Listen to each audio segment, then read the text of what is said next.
Hi guys, hi to everyone who's going to be watching this a bit later. So I wasn't able to come back yesterday night as I wanted because life is still life and yeah. Anyway, so I am back to pick up the story exactly where we left it off just yesterday. And I admit that I forgot a little bit where I stopped at. But anyway, let's get back to it right now.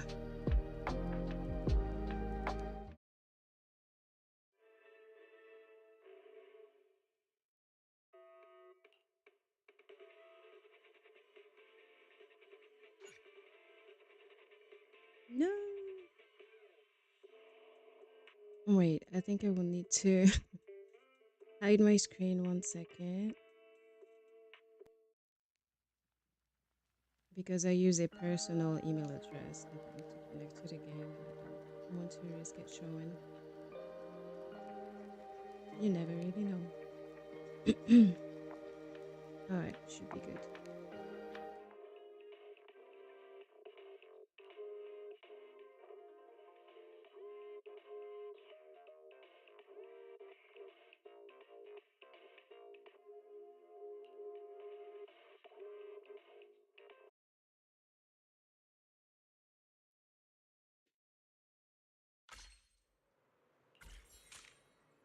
Okay, so we're in Lumina Square, nighttime.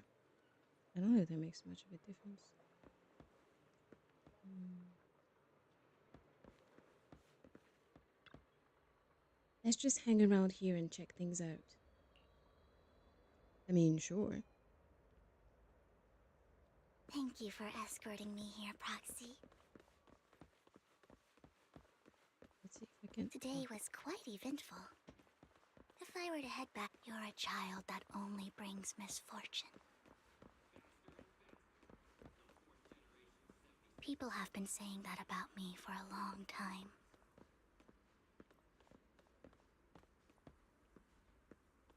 I used to feel hurt and resentful. But now that I think about it, it's perfectly normal for people to react that way.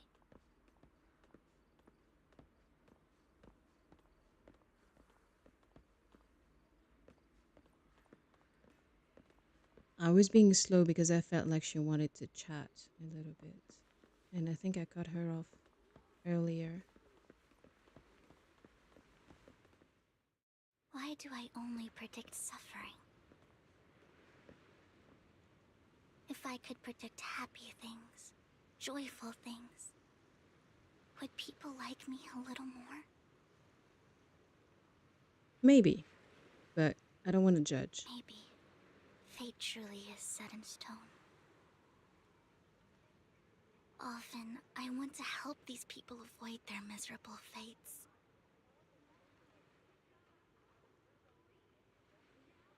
For a time, I even thought that I was successful, that I could change people's destiny.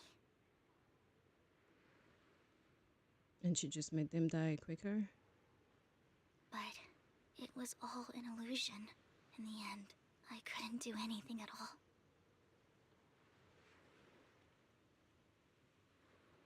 So, I was really happy when you said that my abilities weren't a curse, but a gift.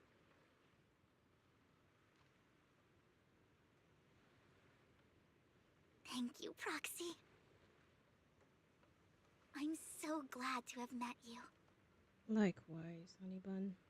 And you're also a fan of Lord Phaethon. It's like we were fated to meet.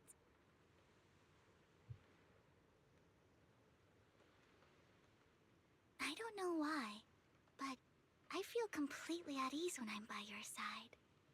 I feel like I'm free from judgment, from blame.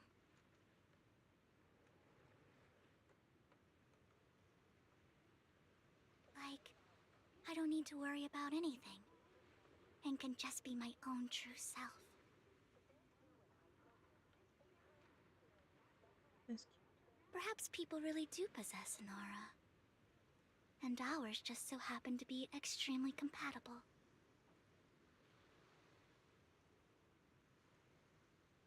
Hmm. Wait, I was distracted by the breathing motion, but By the way, you asked me before about Hugo.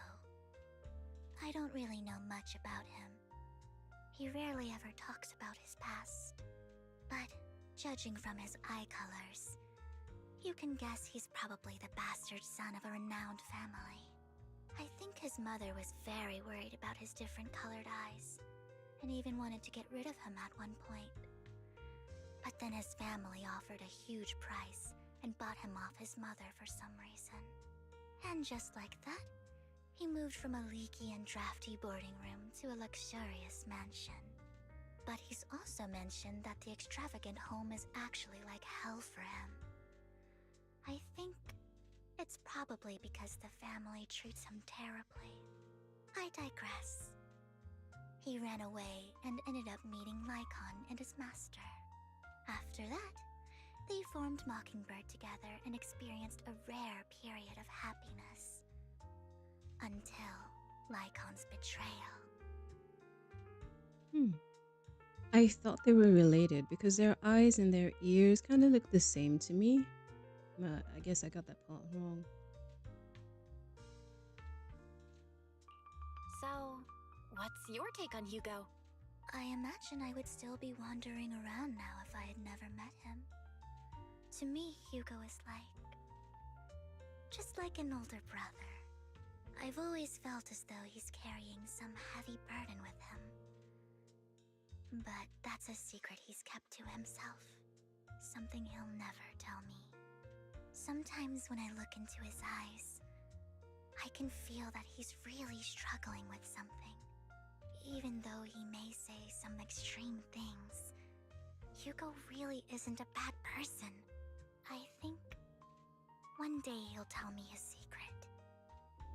Until then, I just have to wait. Wait and trust him. After chatting for a while, you say goodnight to Vivian. It's getting late. Time to head back to the video store and get some proper rest.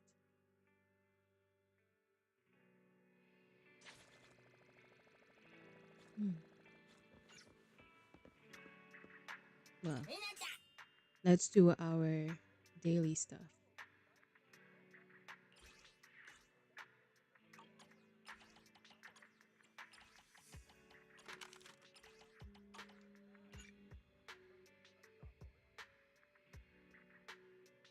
Man, scam calls are the bane of my existence. I don't know what's going on. So I don't know if you heard any sound, but my phone started going off because of that.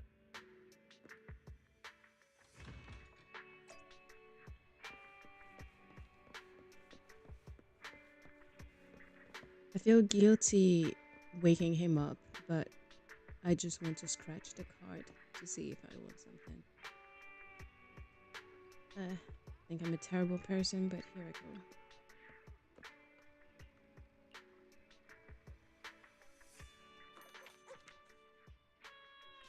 He's a good dog. He can't be mad at me.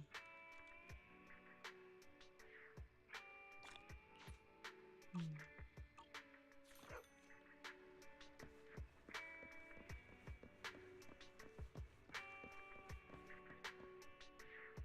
It's very reminiscent of Korea because when I used to live in Seoul, this is something I would do sometimes after work because I used to work as a waitress at a bar lounge in Itaewon, and we stopped work I think at around 5, so the subway wasn't open yet, so I had to go to a coffee Hello shop there. How about a Tin Master special for a little pick-me-up? across the street. I would grab a drink and stay there until the subway started running.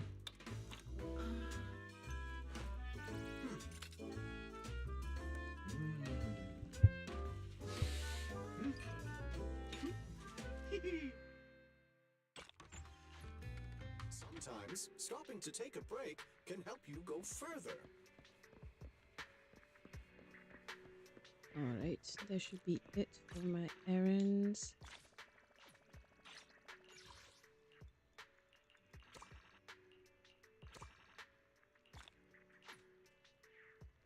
That's it.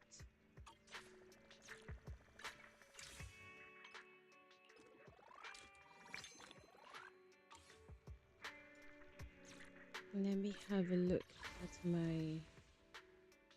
So yeah, I do have a good amount of polychrome for now and 7 wishes, which you cannot see on the screen since it's at the far right end.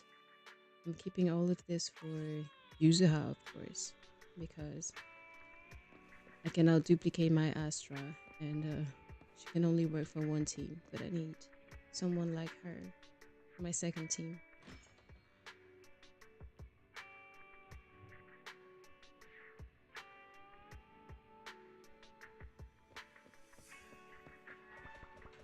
Let's get on with the story. Belle, you came home late today. Can he stop being such a big chaperone? Like, I have the right to have a life, okay? I'm your little sister, I'm not your wife. I'm absolutely not into these weird shipping habits that some people have, so I will not tolerate that. I had a long chat with Vivian. I see. It's getting late, so let's call it a day. Once Vivian and the others get in touch, we'll have a lot to investigate. Belle, Vivian has contacted us. She said you'll be investigating the hollow tomorrow. In addition to her, Hugo and Lycon, and B, whom we recommended before, will also join this operation. She'll explain the details when she comes to pick you up at the video store tomorrow. But are you still planning on heading straight into the hollow like you did the last few times? Well, yeah, why not? I'm used to it, or Vivian and the others will protect me. Let's go with that one. Alright, with so many friends around this time, there shouldn't be as much risk. I'll wait for you at home then. No matter what, remember, safety first.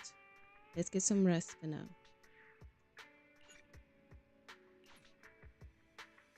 After a good night's rest, the next morning arrives as promised.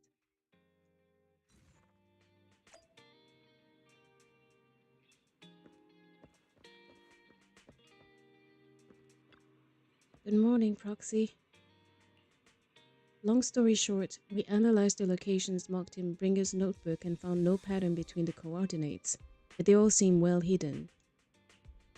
Hugo suspects that we might find something stashed at the coordinates, but it's unclear whether it will be pleasant or terrifying. In any case, we need to investigate. Our destination today is the Ballet Twins. Let's head there together. Alright, let's go.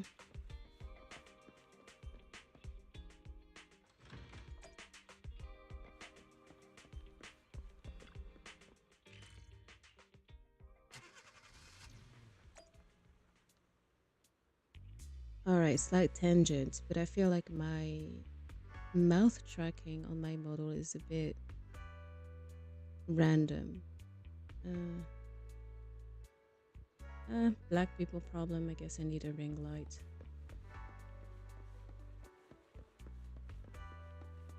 Let's pretend that there's no problem for now. It appears we're the first to arrive. I thought we were running late. This might sound weird, but it's nice to think about getting to work with you from now on. I don't really know why that makes me feel so happy. Oh, it's because we're fellow fans! Anyone who likes Lord Phaethon can't be a bad guy. She is such a groupie, it's a bit embarrassing. I don't know if it's embarrassing or if it's cute. I don't know, you tell me. For sure. Of course, Lord Phaethon is the greatest there will ever be, but you're definitely the best proxy I've ever met in person. Hugo told me before that you're really skilled, and he said we'd get along great. I never expected he'd be so right. Oh, by the way, would you like to come by my place if you have time later? I have a huge collection of Lord Phaethon merch. Phaethon, Lord Phaethon doesn't have any merch out there, right? I mean, we don't even know what he looks like, for starters. It's all my own original merch, like screenshots of old internet comments. I print them out and turn them into postcards. Plus the avatars Lord Phaethon's used, the music playlists they recommend. I've organized it all. I'd love to show it all to you if we get the chance. Alright, she's like maxi groupie. I'm super curious to see all that. Please be sure to show me sometime. Splendid! Let's book a time and you can come by my place and see all my Lord Phaethon merch! Speaking of which, what's taking those two so long? Hugo said he had some preparations to do before entering the Hollow. I wonder how that's coming along.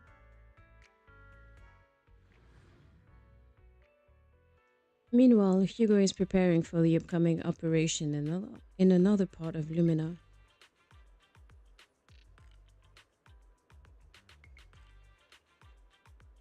Same old routine.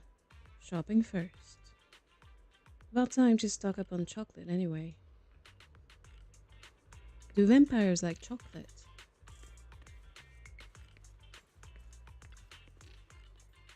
Patience, bottled water, and those chocolate coins. I'll take all of them in a bag. Thank you. At this moment, a familiar figure appears. Hugo. Oh, what a coincidence. I didn't expect to see you here. Evidently, I didn't expect it either. Either? Let's say either. Otherwise, I would have chosen a different store. Are you preparing for the operation? Are you blind? Oh, by the way, thank you for joining us this time and lending your combat prowess. If you could also refrain from revealing our secrets to your dear master, that would be perfect. The manager went over this with me. You have my word that as long as your actions do not cause harm, I will keep everything secret. How awfully kind of you. Alright, I'm short on time, so I'll be off now. Enjoy your shopping.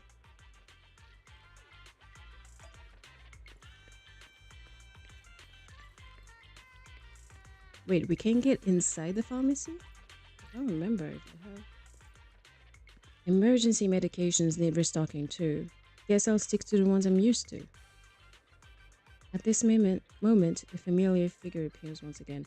I don't know what's wrong with me today. I'm struggling to read. He's a damn stalker. He should, like, give us some space. Read the room, Lycon. You know what, Lycon? If I were in your shoes and foresaw an awkward encounter with a former partner, I'd choose to go away. Time is short, and this is the only pharmacy around. Besides, I don't see any need to avoid you. Okay. Why is he still here? Stop following us, my dude.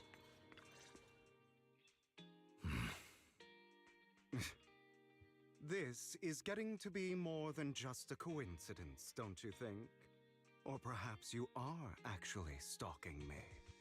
If I was stalking you, you wouldn't ever know. Overconfident as always. You haven't changed at all. We just make it a habit to check the state of our weapons prior to combat.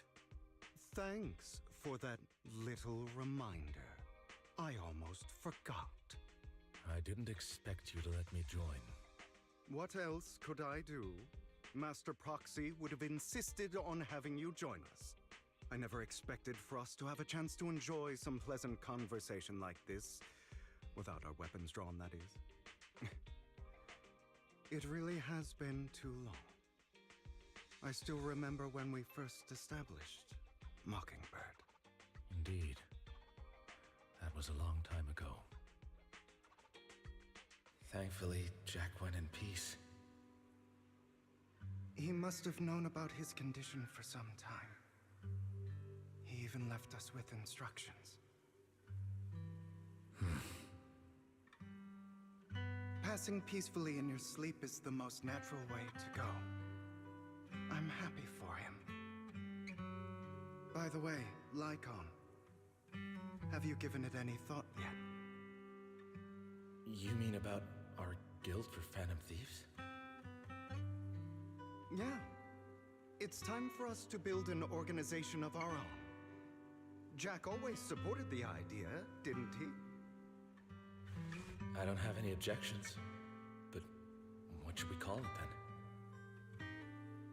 How about Mockingbird? It's a bird known for mimicking the calls of others to blend in. The same way we don high society roles for ourselves when we're out on a mission. Oh, oops. I nearly forgot. You're a terrible actor, and you're always flubbing your lines. I guess we can rule out that name, then. No, call it Mockingbird. We're always just putting on an act, aren't we? I won't slip up on our next mission. Besides, we still ran missions together even when we didn't have a name. Having one now won't really make a difference. No. It does make a difference, Lycon. And I don't just want a name. I want Mockingbird to become a symbol, like the sword of Damocles hanging over everyone's heads, striking fear into the hearts of the rich and cruel whenever they hear the name. Just like Jack used to say, this world isn't fair. So that's why we have to influence it however we can, and change things in our own way. But on the basis of not causing harm to other people's lives. That's also what Jack used to say. You remember, don't you? Of course I remember. All right, I promise. That sounded pretty forced. Don't forget, things don't end well for people who break their oaths. I'm good for my word. You must trust your fellow companions. That's also something Jack would say. Well then, today's the day that Mockingbird will officially start flying. Our first order of business, deciding on our symbol.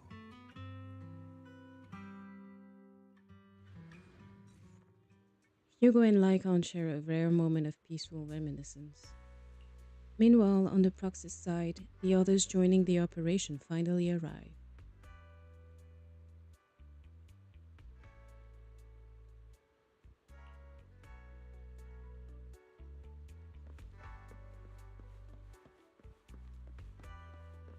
Looks like we're all here.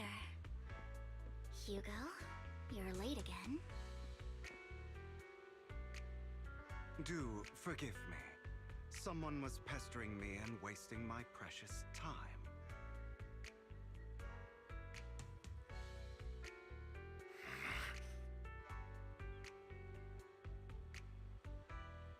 Nothing to say, and B.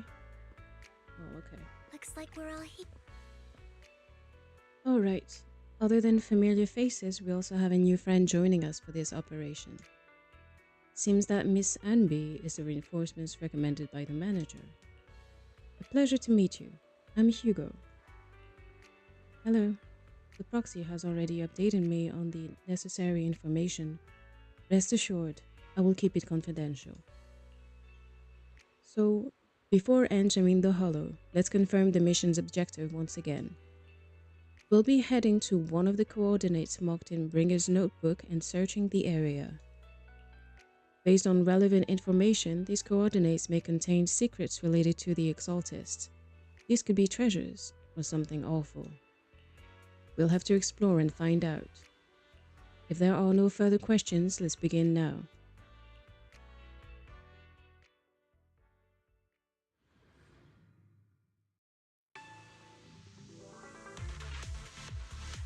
I didn't expect the coordinates in Bringer's notes to lead here.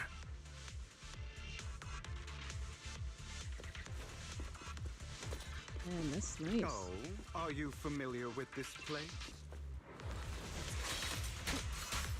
More familiar than you, it seems. Proxy, if they're being too noisy, can I take action?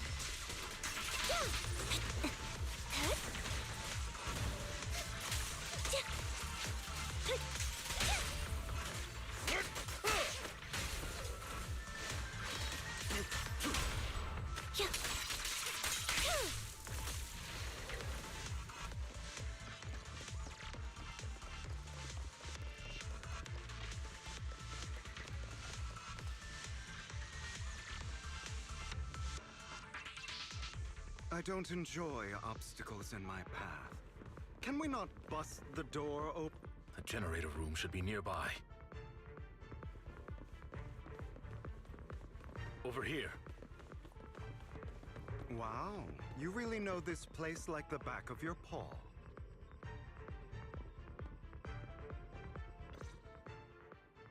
Master Proxy, I hate to be the bearer of bad news, but there's something wrong with the circuit.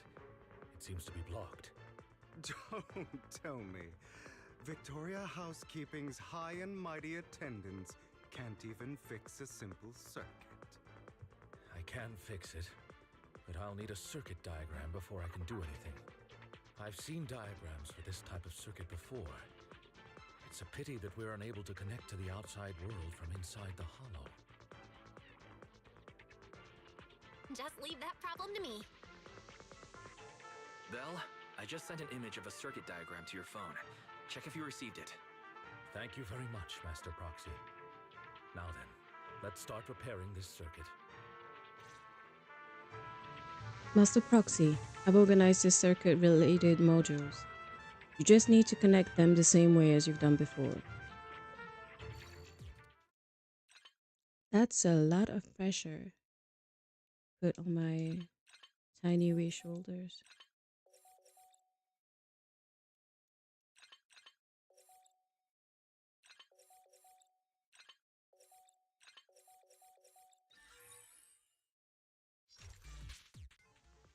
The circuit is fixed. We should now be able to open that door. Wait up. Wait a second. Something just doesn't add up. Mm-hmm. It's all coming together now. Communicating with the outside world from within a hollow. And getting that circuit diagram. In theory, there's only one person who could ever do that. Could it be your Lord Phaethon? Impossible. There's no way. But then again, only Phaethon could have done that. I mean, you're an incredible proxy, sure. And you're a good person. But could you really be Lord Phaethon? I mean, obviously, and I told you before. It's not my fault you didn't believe me. That's me. I'm Phaethon.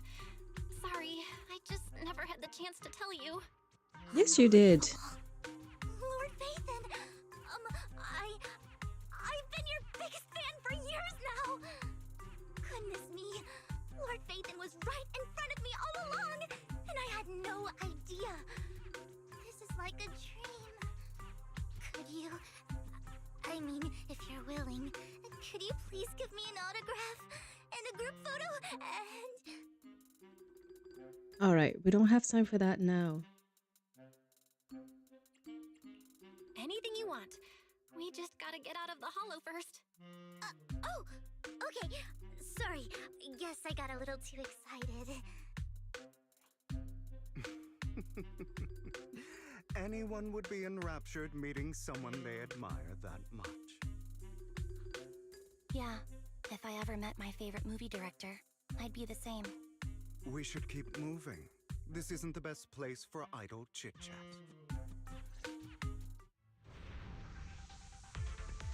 The door's finally open.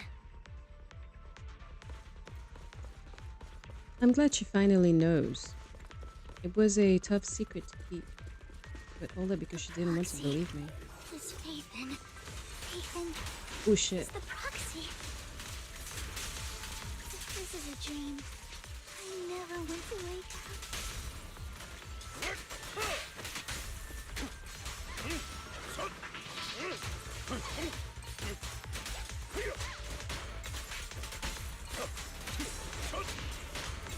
Fall back.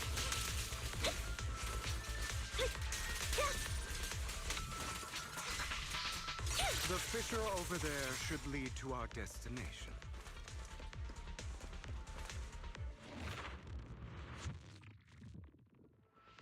There are more ethereals around. Please be careful. Lycon, your fighting style wasn't so reserved in the past. I've matured. You call this mature? You're just being pretentious. Right over.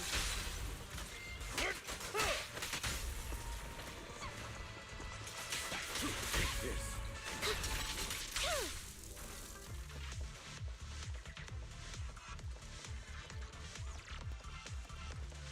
A difficult foe, that one. Let us leave this place at once. Ensuring Master Proxy's safety is our highest priority. Loyalty. I won't let anything happen to you, Lord Phaethon.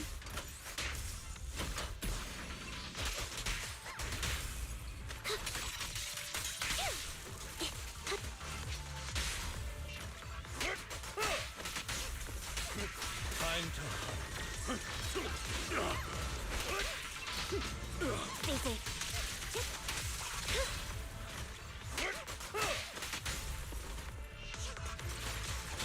Lord Phaethon, how are you feeling?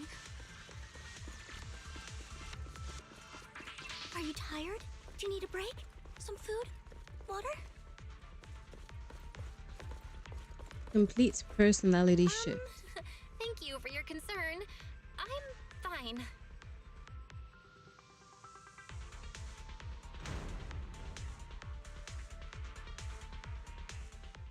You're blocked off by a complicated mechanism.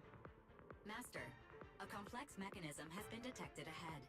To pass through, you need to activate all 3 smaller mechanisms. Suggestion, split up and handle them simultaneously to save time. So we gotta cover 3 different places. So we have to head to 3 different places to crack this thing. Huh? We're splitting into 3 groups? In that case, I'll protect you, Master Proxy. I can take care of one myself. That leaves the last one to me, then. You should go with Hugo. What's that supposed to mean? We get along just fine, don't we, Miss Cunninghair? I don't know what's going on with you two, but you've been bickering the whole time. It's annoying. This is a good chance for you guys to build some rapport. Anby's got a point. Hugo, just go with Lycon. You just want to be alone with your Lord Phaethon, don't you, Vivian? Huh? That's not it! I mean, Anby has a point, and I think she's one of my favorite characters of this game for how blunt she is. All right. Sounds like a plan. It's all decided then. If Master Proxy says so, then sure. But, Lycon, you better not slow me down. I really want to recommend you two some movies for a crash course on teamwork. So, if there are no objections, let's proceed within assigned squads. Sorry, I was trying to read the same text from 2 different screens while also checking my audio levels. You really enjoy posing as the leader, don't you? I believe everyone is well aware that within the Hollow, Master Proxy is the only leader. Do you enjoy arguing like this? Does it make you happy? Clearly it doesn't, Miss Hanby. Lord Phaethon, are you tired? Would you like to rest for a moment? I'm fine. As the proxy said, let's make it quick, friends.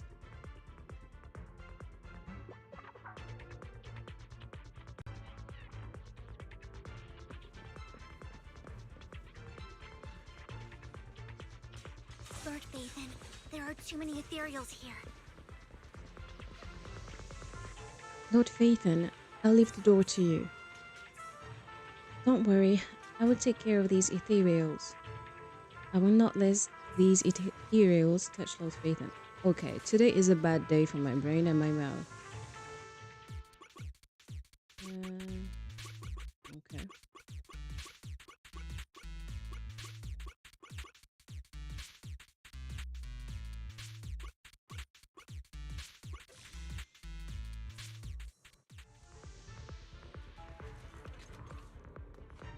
If it was that easy to be a hacker, that would be great.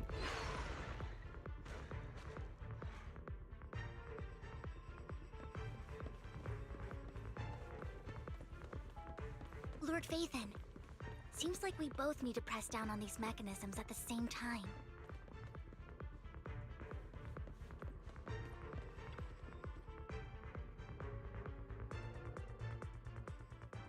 Sure enough, Lord Phaethon and I share a deeper connection. Sorry, I hope I'm not being too forward. Goodness me, somehow I'm fighting alongside Lord Phaethon. It's like all my dreams are coming true. I'm going to wake up any second now, aren't I? No, this isn't a dream. I'm real, see? You can even hold my hand. Not only is Lord Phaethon incredible, but super kind. That's it. I pledge to be a die-hard Lord Phaethon fan until my very last breath. I need her to call me Lady Phaethon. I'm happy to hear that, don't get me wrong. But why do you like Phaethon so much, Vivian? Lord Phaethon is my light. The one who saved me in my darkest, most desperate times. Like a deity who rescued me. You probably don't remember, but you really did save me that day. Wow, it's so embarrassing to say all this in front of you.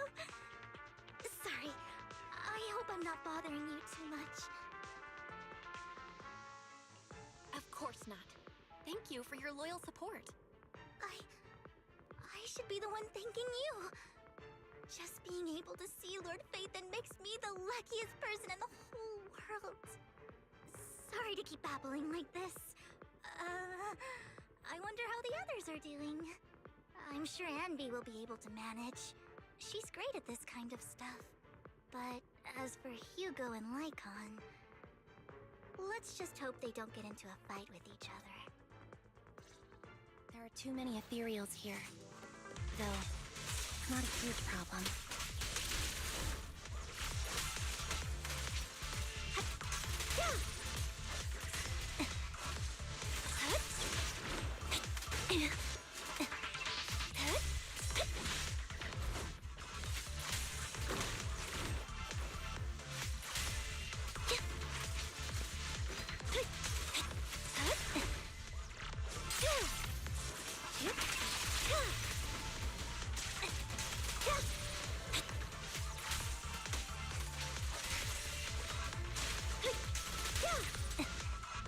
Wait, it's not dead?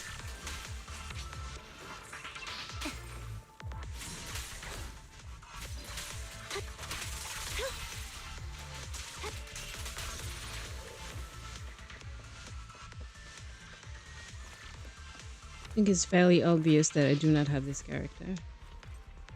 The final step is to operate this console. Just like in the movies, bringing down the lever with a decisive pull. Great, no monsters. Let's go meet up with the others now. Meanwhile, on Lycon and Hugo's side,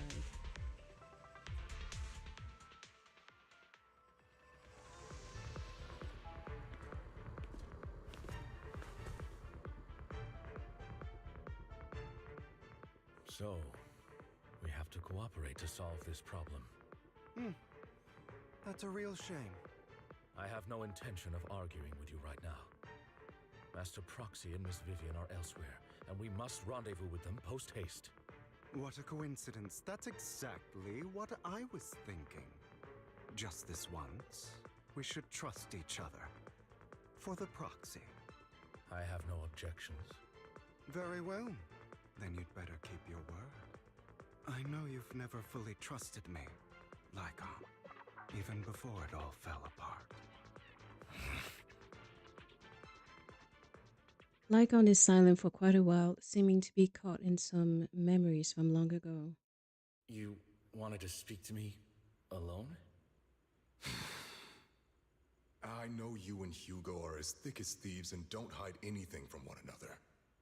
But you can't tell him what I'm about to tell you. Did something happen with him?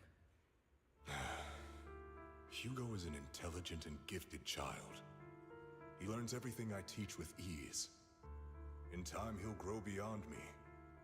Reach a place where people will marvel and look up to him as a beacon. Yeah. As much as I hate to admit it, he always picks things up just a teeny bit quicker than me. But none of that matters, because I can overpower him easy. I don't think being gifted is a good thing for him. What do you mean? He bears a dark and painful past. What he was taught, the hatred he was faced with, everything he picked up. It's all become an integral, inseparable part of him. I believe that beautiful flowers can blossom even in the darkest abyss. But the roots of that flower would draw from evil instead of good. Hatred instead of love. It's a curse that flows through his lineage. A curse that fate branded him with. I've seen far too many people like that throughout this long life of mine. They struggle with this curse their whole lives. But they all end up failing in the end. The path of light is narrow and fleeting. And the darkness is filled with such temptation that dropping your guard for even just a moment can send you spiraling straight into the abyss. Do you mean Hugo's going to be a bad guy? I don't know. I hope he'll always stay true to his heart. That he won't give in to hatred and ambition. That he won't become the dragon that must be slain. But he has inherited the seed of evil. You cannot let it take root. I'm afraid I won't be there to help you. There's not much life left in this old body of mine. So then, Lycon, promise me now. You must hold his chain tight. To restrain him. To stop him. And when necessary, to choke him. Back to the present. After a bout of not-so-happy cooperation, Lycon and Hugo finally managed to deal with the mechanism. That was a super dark story. You've become slow. Or maybe you've been on guard against me this whole time, and that's what's slowing you down. Looks like I was right. Lycon, I hope you're aware that the one who betrayed Mockingbird and went to work for the Mayflowers was you, not me. I would never betray my companion. I don't wish to repeat myself, but you should not break our oath. That's the path I've chosen, and I'm going to stick to it. But you know that path will lead you the wrong way. Who are you to lecture me about right and wrong? I believe any path that makes you feel pain must be the wrong one. Your disgusting sympathies make me sick, Lycon. There's only ever been one person who can kill me or save me, and that is me. Great, it worked! I mean, he has a point there.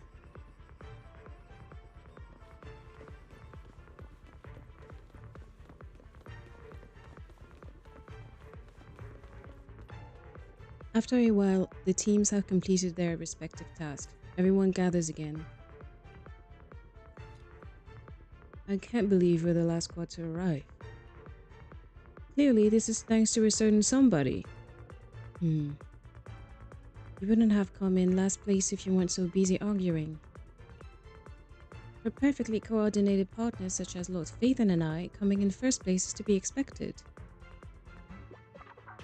Shouldn't last place treat everyone else? Alright, fair enough. Once we complete the mission, I'll treat the proxy to a meal. Since when did we agree to a race? Everyone, the location marked in Bringer's notebook is not far from here. Let's move out. You hear strange noises coming from ahead. That was loud. What's happening up ahead? Hold on, everyone. I'll go check it out. It's probably multiple ethereals attacking. Just in case, I'll go with you. Vivian, you should go with them too. Keep an eye on Lycon, will you? I'm worried he might sell us out to the mayor when he gets the chance. I'd never do that. But if Miss Vivian wishes to join us, she's more than welcome. Okay, then I'll go with you. Why do you look so nervous? I've spent so much time by your side already. I need to get away from Lord Phaethon for a little bit, or I might die from this overwhelming happiness. If that's the case, Miss Vivian, feel free to come along with me. Okay. All right. Vivian stumbles off with Lycon. So, how does it feel to be worshipped, Lord Phaethon? You had that figured out a while ago, didn't you? Sharp as always.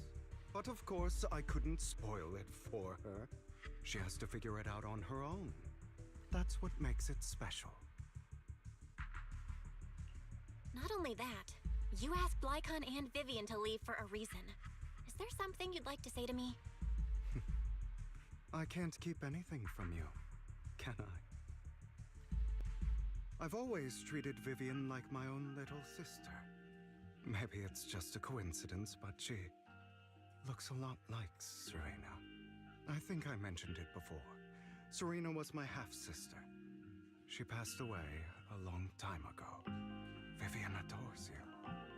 Whether you're Phaethon or just Belle. Of course, I also have a lot of respect for someone like you. Strong, fair, and genuinely kind. So I hope... I beg you, please keep her safe. Hang on. What's that supposed to mean? Think of it as the last bit of conscience I have left. A kid as pure as her. She should stay alongside someone who walks in the light. Like you. Not even Vivian can agree with all my beliefs. One day we'll go our separate ways. Your beliefs? What do you mean exactly? You probably heard from Lycon. We swore an oath when we started Mockingbird. We swore to use our own hands to right the wrongs in this world. But never, under any circumstances, would we take another human life. I stayed true to my words. Until my father, a man I hated, stood right before me. I could have ended his life easily, but I hesitated. I remembered that damned oath and their repeated attempts to convince me. I didn't do it. Because of that, innocent people died. All because of him. If I'd killed him first, then none of those tragedies would have happened. People like him don't deserve to live. After that, I realized sometimes taking one life really can save countless others. I understand where you're coming from. I knew you'd understand. Vivian has a good heart. I don't want her to get her hands dirty. But you know how it is. In this world, someone has to be the bad guy. So, I want to apologize to you. Why apologize all of a sudden? You're incredibly strong, kind, capable, and really, really lucky.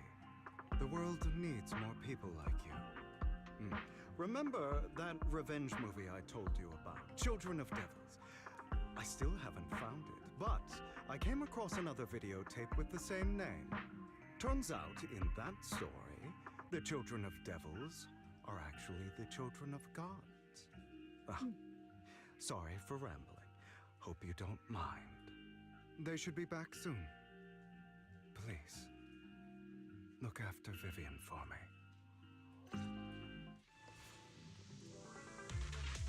Okay.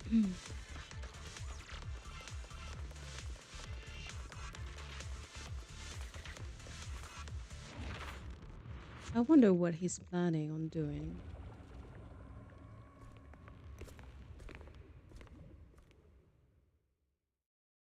What is this? It looks like a cocoon. Careful, everyone. If I'm not mistaken, that's a sacrifice in there. It appears to be in hibernation. We don't know when it'll wake up. If it does wake up, we'll be in serious trouble. Wait, those spots Bringer marked in his notebook. Are you saying each one might have a sacrifice like this?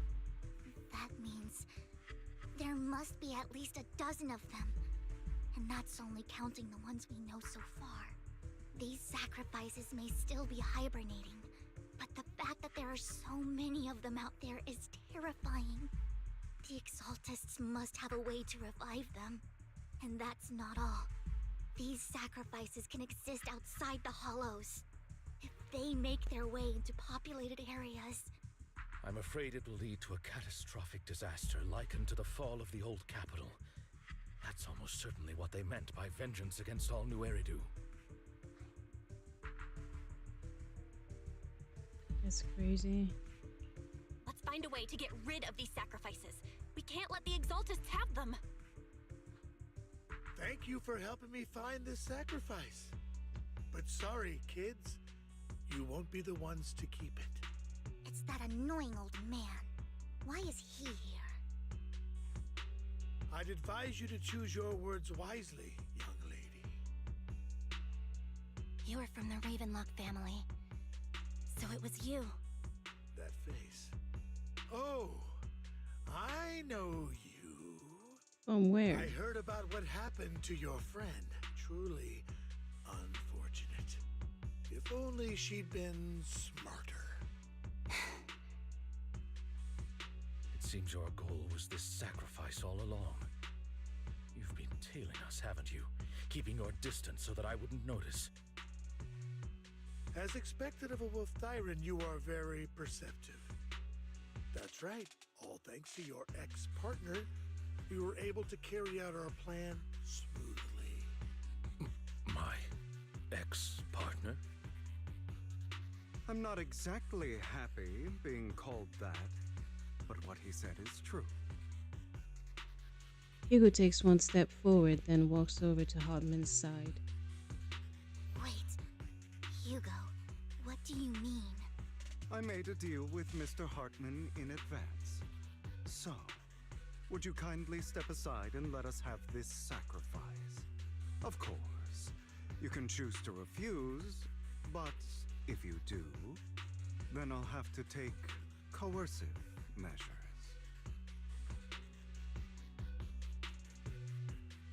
What did you offer him? Everything we know about the sacrifices plus the core itself. But What? why? It's simple. I want to climb higher. Mr. Hartman offered me a chance to join Tops. Who could say no to that?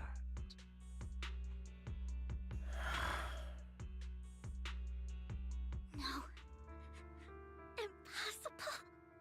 You promised to help me investigate the Exaltists. You told me the whole point of Mockingbird was to do anything it takes to bring a little justice to this world. Was all of that just a lie? You're just too gullible, Vivian. I also told you, everybody lies. To hide their true intentions, people lie so smoothly, they don't even bat an eye. You... What a wonderful show of betrayal and backstabbing! Bravo! I've got no interest in your little feud. But would you all be so kind as to step aside? My men still have some delicate handiwork to do. To extract that sacrifice behind you. Over my dead body. Hugo, why in the world would you do that? Instead of wasting your time on idle chatter, why not focus your energy on the battle ahead?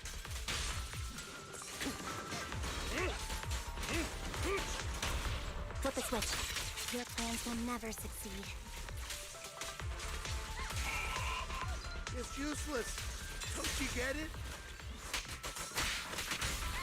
You're not just going against the people in front of you. You're not going against me. Stand still. Move!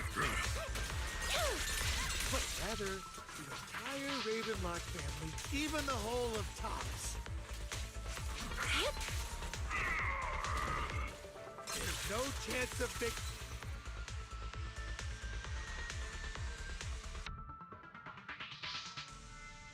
They've already escaped through the fissure with the sacrifice. We have to catch up.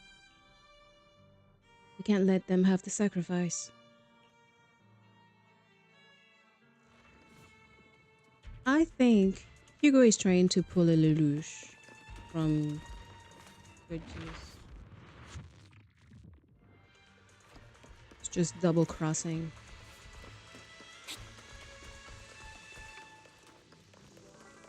Wait, how do I even get off? Okay. My bad. Hugo, don't make a choice you'll regret. Yes. Otman's mercenaries are quickly dealt with. Oh, you guys are such a pain. Hugo, stop standing around. Time for you to act. We had a deal. Give me the sacrifice core now. Did we? I don't remember. I imagine this is your favorite kind of entertainment. Watching allies betray each other, suspicion festering until it all turns to bitter hatred. Seeing people tear each other apart like wild beasts, just like your decaying family. Does it comfort that dead conscience of yours? You. What's that supposed to mean? I am loving the look on your face right now. Right when you think you've succeeded, I'm here to tell you it was all fake. None of it was real. Let this pain sink in. It's karma for what you did to me back then. You're insane. I have no idea what you're talking about. You still don't recognize me, do you? Let me give you a little hint. My full name is Hugo Vlad Ravenlock. That's impossible. You're part of our family? I may be an illegitimate child, but I have the same blood flowing in my veins as you. I know you. You're that bastard of his. Damn it. I could have sworn you were already. My dear uncle, you were never worthy of your position. You have no claim to the Ravenlock lineage. You may have killed all of my father's other children, but sorry to disappoint. I'm still alive. I am the true heir to the Ravenlock family. You're a bastard. You have no right to inherit the family. That's not for you to decide. Master Edmund is very supportive of my claim. Edmund? That's impossible. You weaseled your way into Top's inner circle? Master Edmund doesn't care who achieves his goal. In other words, he'd happily let me take over the Ravenlock family, as long as I'm more competent than you. This can't be! You don't know the family's real secret! I know a lot more than you think, including everything that you've done. Just give up. You never even stood a chance. Damn it. This was all fake, right? You were just putting on an act to fool this old man, right? I actually fell for it. Don't do that again. At least give us a heads up next time. Vivian, everything I did was to rightfully inherit the Ravenlock family. That part is true. Now, I'm going to kill this man who stole what was never his. I'll make sure he can never be a threat again. You can't kill him. We still need information from him on the sacrifices and the Exaltists. You must be misunderstanding something, Lycon. Just like you chose the mayor, I chose Tops. At least for now, Tops has the same interests as me. I'm not going to harm my own self-interests. Be it intel on the sacrifices or the core itself. I'm handing everything over to Master Edmund. Why? I just want to take back what's mine. If fate is not willing to give me justice, then I'll just have to seize it with my own hands. Stealing, robbing, lying, or betraying. I'll do whatever it takes. Even if it means selling your soul to the devil? You know about the power struggle between Tops and City Hall. Those elites at Tops would be only too happy to see the Exaltists plotting a grand attack on New Eridu using sacrifices. That would severely harm the Mayflower's reputation and approval rating in New Eridu. And that's exactly what Tops wants to see. If that happens, countless people will die! I'm sorry it has to be this way, but I have to do this. I'm going to get everything Master Edmund wants. Inherit the Ravenlock name, climb to the top. And then I'll be able to change everything for good. For a permanent and absolute victory. We must endure the pain of cutting away rotten flesh. And persevere through the darkest hour before dawn. Someone has to do it. I don't really agree. Sounds like some twisted logic to me. This is the path I've chosen. Without power, resources, or strength, we can't do anything. Mockingbird is the perfect example. All the talk about using our power to tip the scales of justice and hover over them like the sword of Damocles. It's just a delusion. In their eyes, we're nothing but annoying gnats. Mockingbird has never really changed anything, or saved anyone. Never in the past, not now, and never will in the future. None of it matters.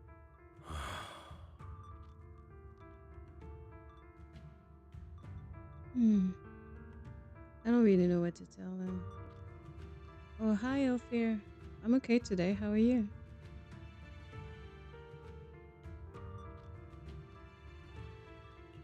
I understand your anger and resentment, but you can't let those feelings consume you. Sorry, Proxy. I know what you're trying to say, but this isn't some children's story of a dragon slayer becoming an evil dragon. Sometimes, to slay the dragon, you must first become one. With sharp claws, rending fangs, and strength enough to destroy anything. So I will bloody my hands. I will carry the weight of my sins. I will become the abyss.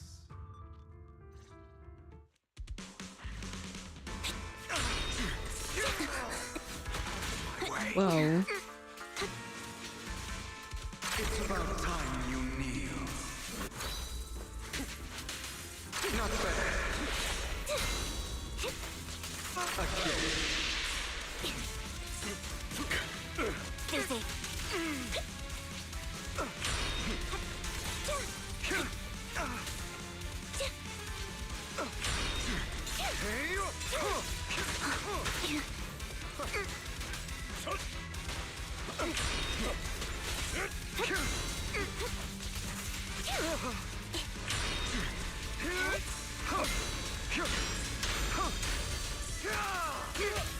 A perfect conduit. Everything you just said.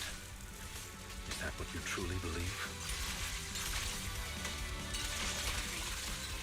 I don't want it to end like this. There must be another way.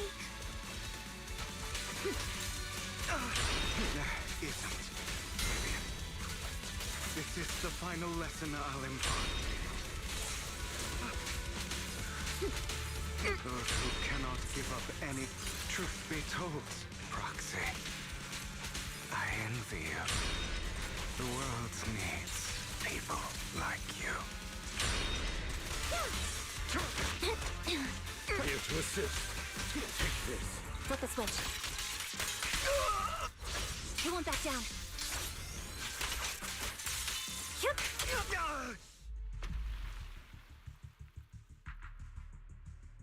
All right, you got me. But too bad. I have my own methods. What are you doing? Well then, make your choice. The sacrifice core, or your precious Faithin. That dude is out of his I mind. know you took it. Don't forget, I'm the one who taught you that. Okay, the core is yours. Just leave Lord Phaethon alone.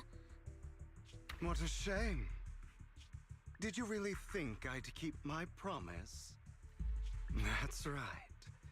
This is the real me. What's the matter? Thinking of killing me? Didn't you say all life is precious? Drop your foolish facade. I knew it. You... He has inherited the seed of evil. Do not let it take root. When the time comes, you must be the one.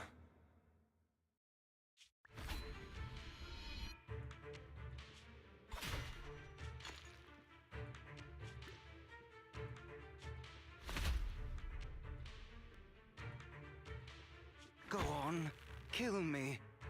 If you've got the guts, do it, traitor. Oh, wow. Man, that's brutal. Oh, shit.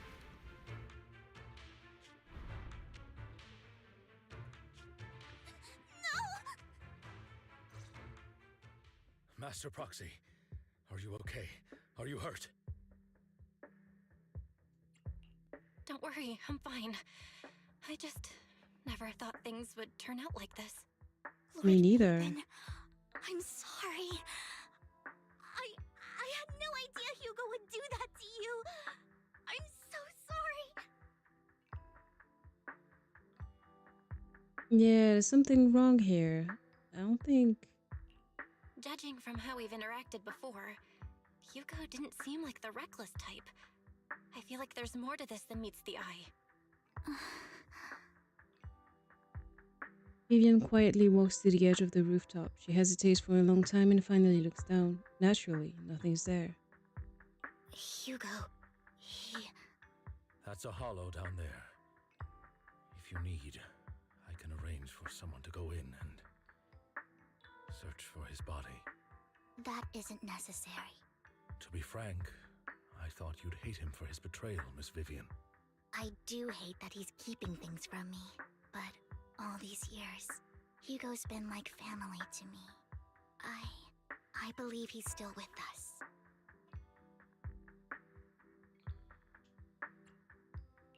Me too. There's a chance he's still alive. I'm terribly sorry, but I must tell you, it is impossible for Hugo to be alive. My hand went through his heart. That's fucking brutal. Sorry to interrupt, everyone. But just so you know, Hartman's gone. Probably slipped away during all the chaos. I'm sorry, I was so focused on Master Proxy's safety, I wasn't paying attention to him. Same, but it doesn't matter. We all know what he did. And he will pay for what he did today. Yes. I'll be reporting all of this to the mayor. He's not getting away with this. Well then, now that it's all over, let's head back. Meanwhile, not far away stands a mysterious figure.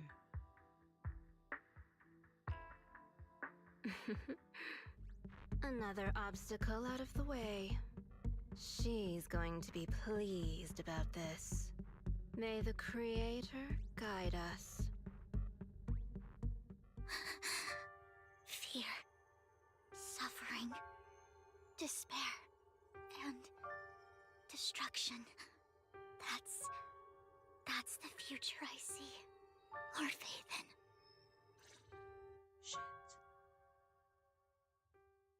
After exiting the hollow, Lycon takes his leave while Vivian returns to the video store with us, but for some reason she remains silent the entire way.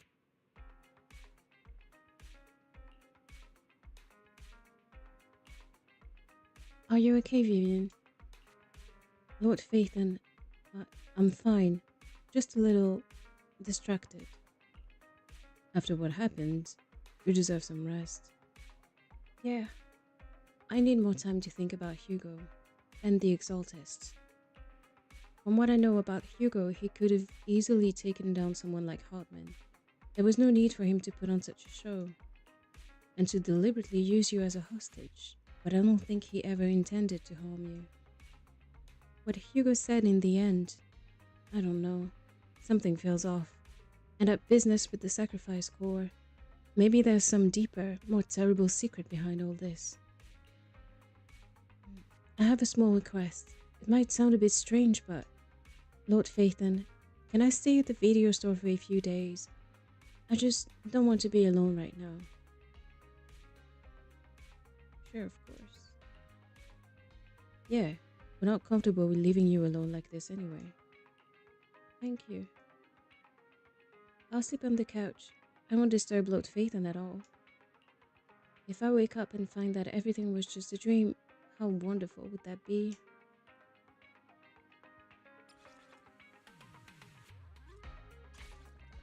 Boy, that sure was intense.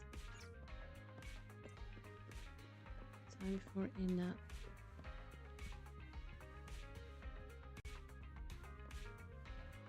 This is such a cute room. I really hope that someday comes where we are able to interact with more of the stuff we find in here.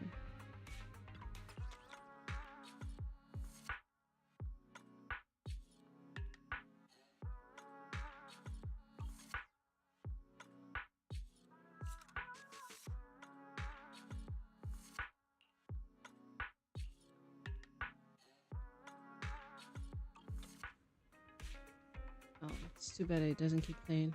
It's okay. So much has happened. My head is a mess. Better get some rest first.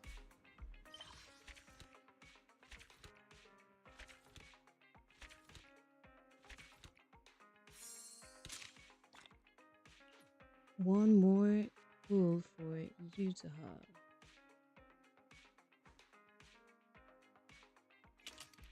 You rest comfortably, and now your mind feels exceptionally clear.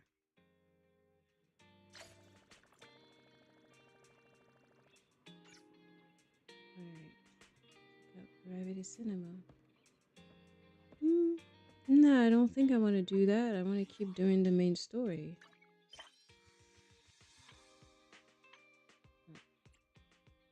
Is Mockingbird a bit too active lately? So I heard this gang has been stealing private art collections from a bunch of corporate execs, and a lot of others got warning letters from them. Looks like these notorious phantom thieves are back in action again. Are they trying to hit some kind of performance targets? Seriously, do these criminals even have KPIs? And honestly, it's wild that a group like this is able to operate for so long. What's the PubSec even doing about it? Hmm. That's an interesting article. Big scale holo disaster coming soon. That looks like Vivian's hand. Mockingbird is on. According to reliable sources, the leader of the Phantom Thieves Syndicate, Mockingbird, has been confirmed dead. Even crazier is that this dark ruler, who's been a headache for both Tops and the public security for years, was actually an illegitimate child of the old Ravenlock family leader. Wait, how do people on the internet know that? The once mighty Phantom Thief Syndicate Mockingbird has finally fallen. Is this sudden murder the final chapter where light beats the dark, or just the first page of the prelude to a new conspiracy? With the old clan's coat of arms and blood-red raven feather greeting the coast, New Eridu waits for its new dawn. Unless it's just heading into eternal light.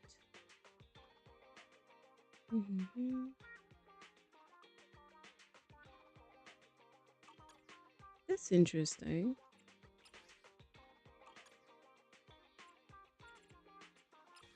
Coming election.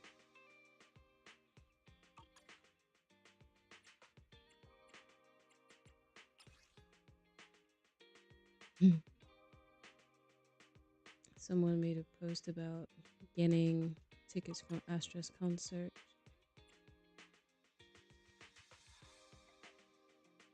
Alright, schedule. That's what I want to do. Just gonna grab this.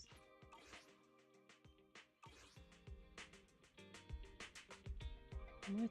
Oh, okay. So my internet level is too low. Whatever shall I do?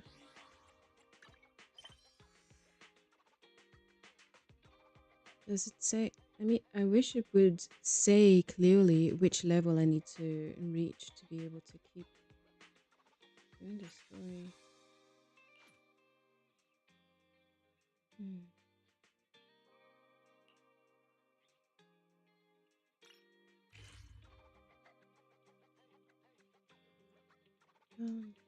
I guess I'm going to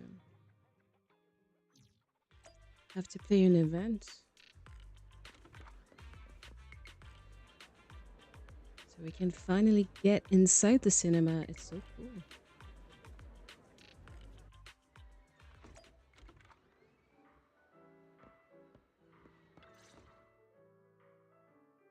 You step up to the counter and notice a familiar figure next to the box office clerk. Hello there, Belle. I know it looks like I'm slacking, but don't worry. I officially took the day off. Nobody said you were slacking. Wait, you took the day off to see a movie? Huh, so you're not here for the... Oh, well then, Miss Haley, mind explaining the promo event? We have a very serious movie critic standing here. Welcome to Gravity Cinema! I'm Haley, the box office clerk. We just opened a newly renovated theater today. To attract more movie enthusiasts like yourself, we are holding a series of promotional events. The first 100 customers today will receive a Gravity VIP card. As you watch more movies here, this card will level up, allowing you to unlock a variety of gifts and better discounts. Oh, and the first customer to watch every movie in our lineup gets an exclusive bonus reward. A 10% discount on all movie tickets and one free movie every week. Amazing, right? No way we'd miss out on a chance like that. The first 100 customers get a VIP card, huh? Am I too late to join the club? Nope, you're still in time. I'm number 52, so there's plenty more left. You're here, so might as well. True. Okay, I might as well get a ticket too. We should watch it together. Great. Come on, just hop in line behind me. Any film catching your eye? I haven't thought about it yet. I got too excited for the whole first 100 thing. Same.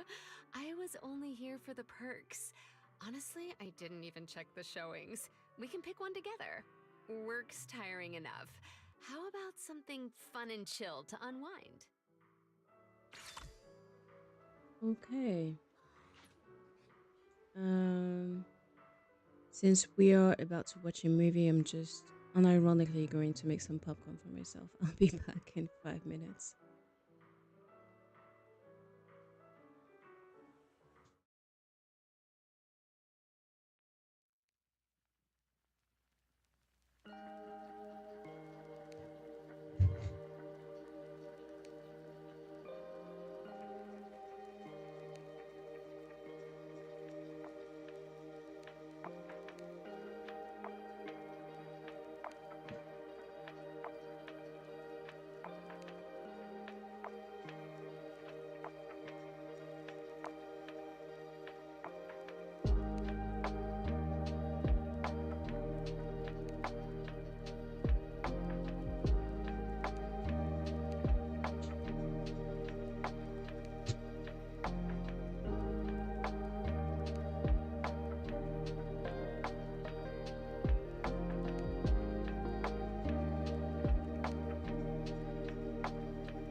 All right, so I'm back with my popcorn, and honestly, I'm pretty confused because I checked the required level to do the following story quest, and according to the real internet, I only need to be level 54 to be able to proceed with the quest. I'm level 55, and it said I couldn't earlier, so I don't know what's up.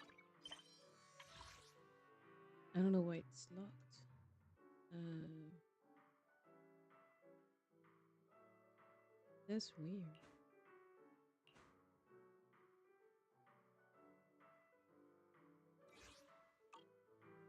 You know what? I'm just gonna do that since I'm here.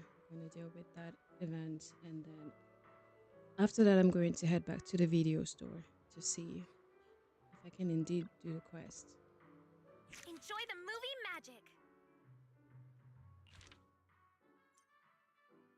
Higher your movie rank, the more gravity points you earn.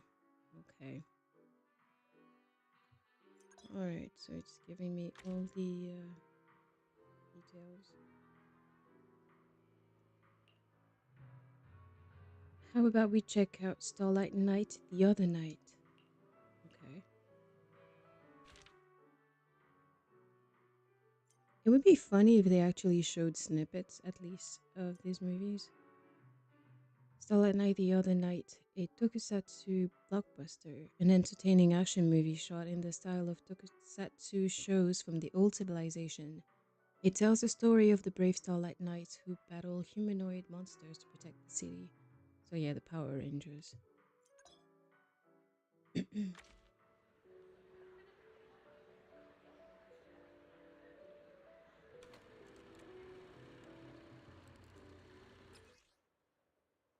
While watching the movie, dialogue options will appear that require you to make choices within a time limit. Choose responses that match their current mood based on the atmosphere and text hints. Okay. All right. Let's try this. Hmm.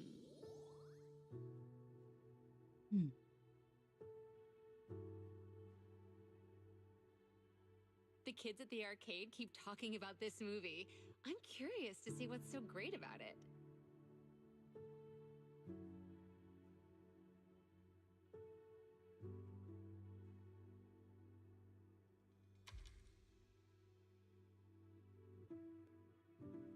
What an interesting friend. But this also proves it has a distinct charm that makes more and more people curious to check it out.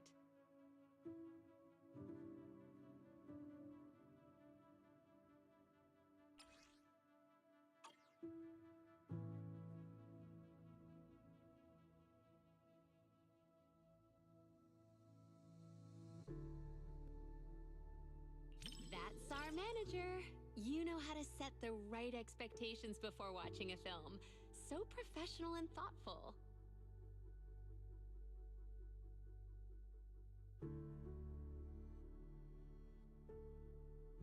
So yeah, You sorry. get just as hyped up when recommending stuff as those kids do.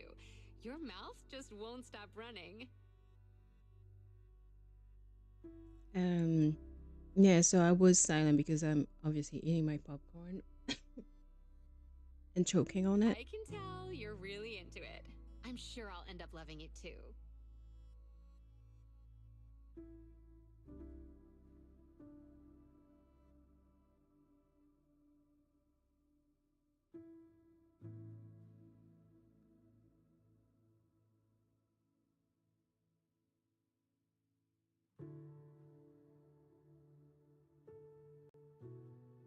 What's wrong? You've got your eyebrows furrowed. Is something bothering you? It's super rude to speak at the movies.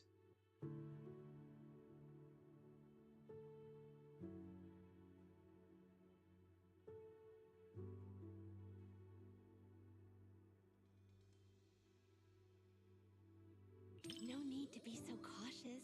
You don't have to worry about anything with me.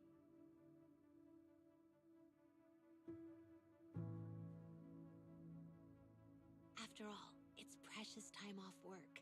Let's just relax and enjoy the movie.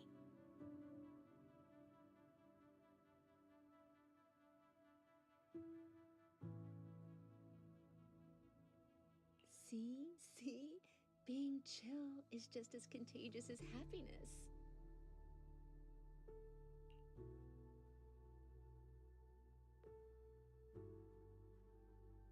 Hang on. That's so weird.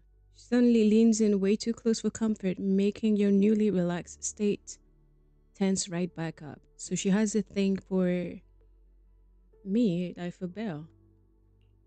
A true hero doesn't run away. There's only one true trump card, and that's me. Now, show me what you got.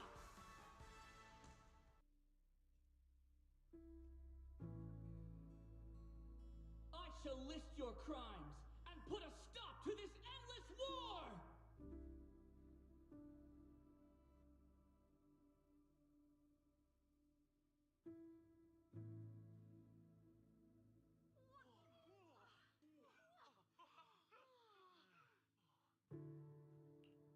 This is such a rare movie experience. Everyone is cheering for the night. Don't you want to join them?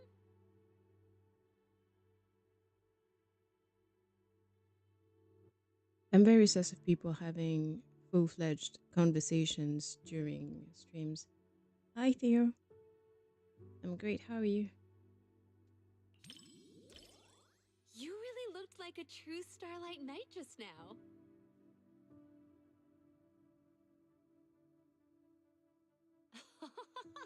You're so shy, but still trying to act tough.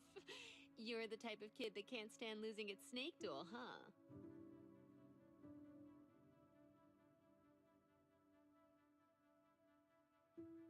Exactly. Unable to hold back anymore, Asha grabs your hand and waves it around until the film's climax is over. You're both out of breath, the excitement lingering in the air. Why does it read like super sus as if they just like banged there? Man, Everyone is so hyped! This interaction is even more fun than the movie itself.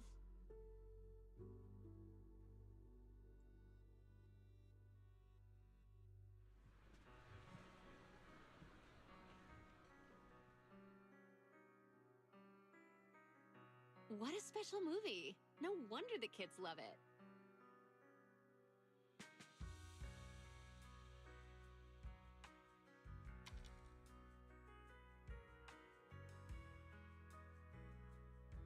I'd say it's just okay, but it does feel very pure, I guess.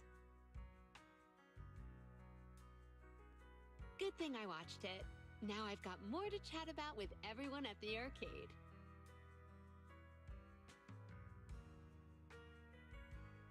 they're looking at each other as if there was something. Like, there's a spark there, a sparkle. You can't go 3 sentences without mentioning the arcade. Well, Belle is one to talk. Instead of saying, I love my job, it's more like I enjoy the experience that comes with it. You get what I mean by experience. Take a guess.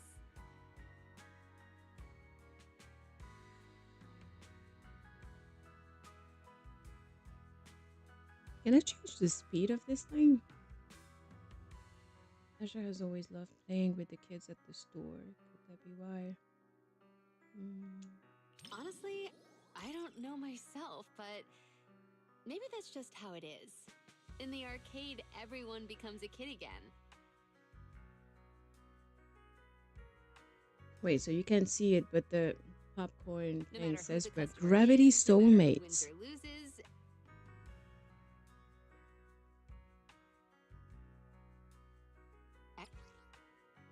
everyone's just there to have fun, pure and simple. Like kids, right?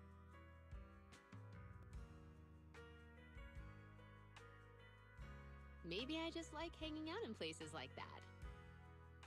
Belle is totally looking at her like she wants to It's smash. similar to how you like random play.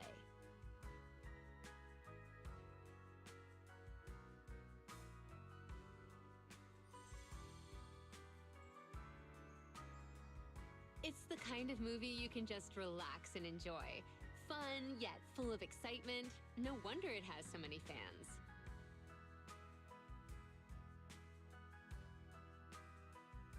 The knight levels up, fights monsters, and saves the world. Feels just as pure as a classic video game. Gotta catch up on this series somehow.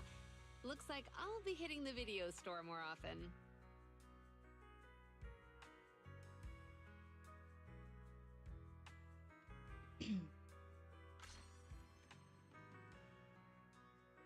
All right, so that was a win. I wonder if I have the if on VTube Studio I have the image of like popcorn or something. That would make sense. Items.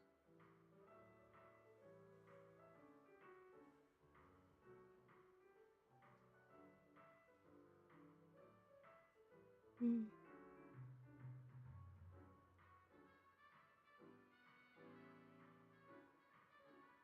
Hmm. I'll look something up for next time. For now, just imagine the popcorn.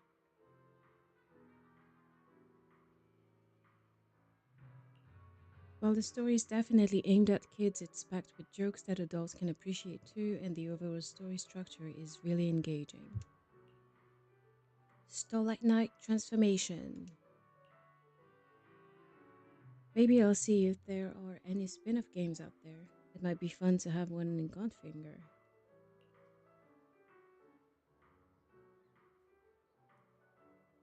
Oh, she wants to take a picture. Hey, why can't I? Oh, yeah. I thought I couldn't do it. What pause should I use? A cute one.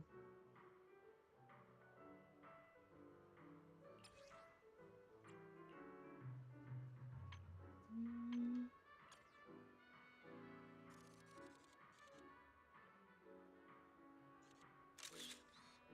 there we go.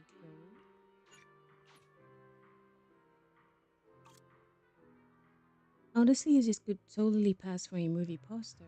What do you think, Haley? Excellent taste in photography. It was totally worth taking the day off to watch the movie. Can you imagine taking a day off just to go to the movies? It's wild.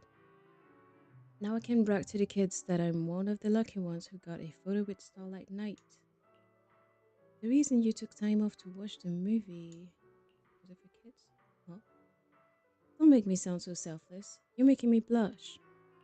I'm just a staff member who finds joy in seeing others smile. That's it.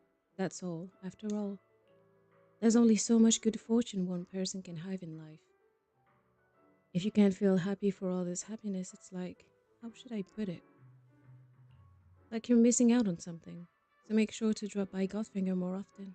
Just seeing you struggle to hold back a grin after winning a game makes working an extra hour totally worth it. She is totally flirting. That's what she's doing. I hope you can find happiness outside of work too, Asha. That's right. Huh? Hmm. Hey, you sneaky little.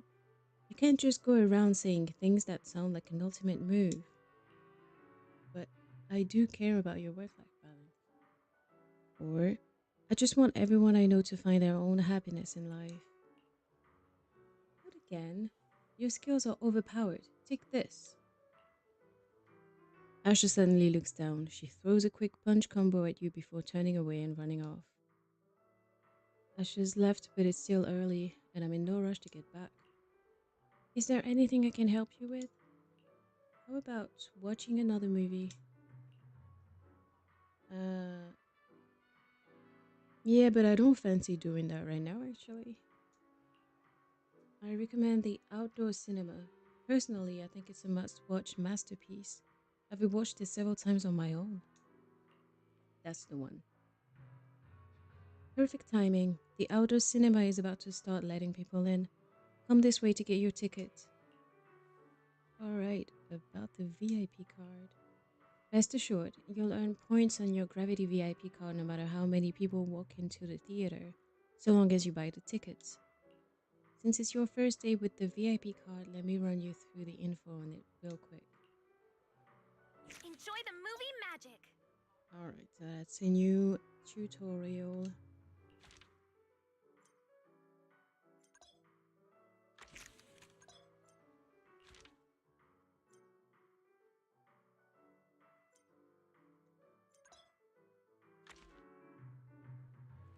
This is actually kind of fun. I've been ignoring this game for too long. Like I am a day one player, but then I stopped. I went on some sort of hiatus until Jane Doe is released. And after that, I haven't been playing too much. So I missed out on this. Finally, it's starting.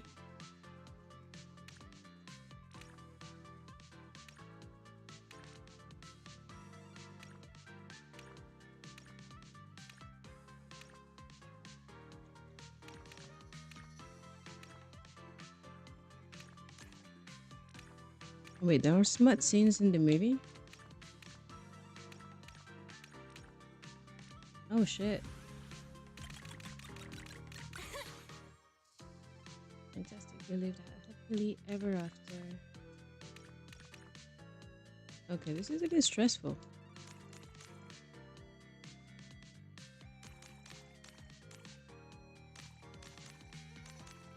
It's getting faster.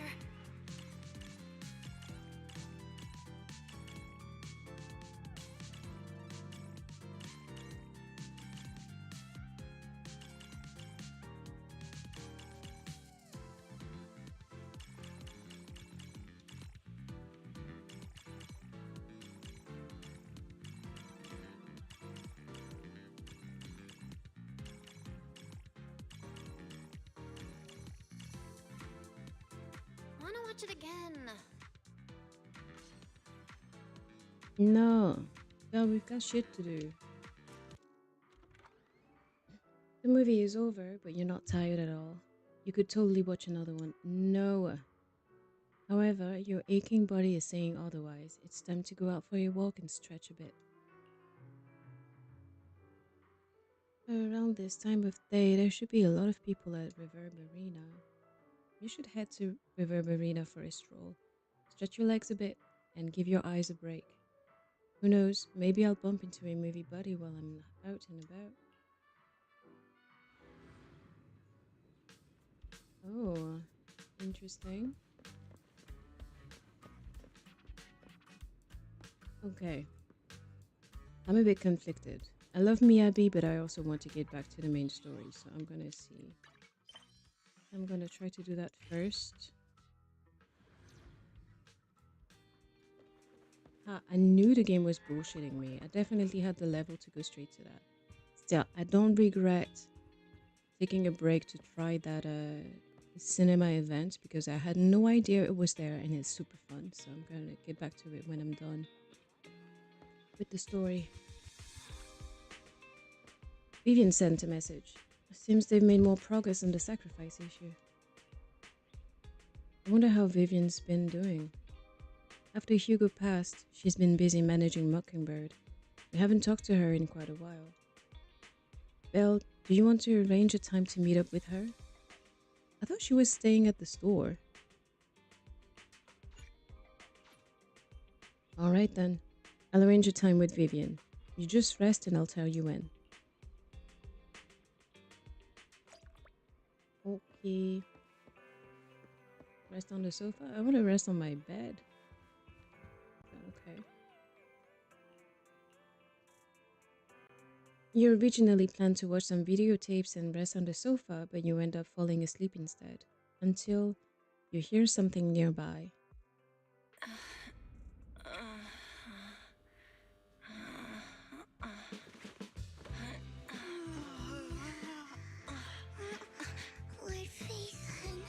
Oh my god, this is so creepy.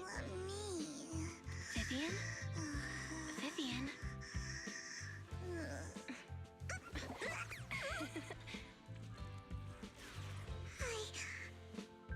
I didn't disturb your sleep, did I?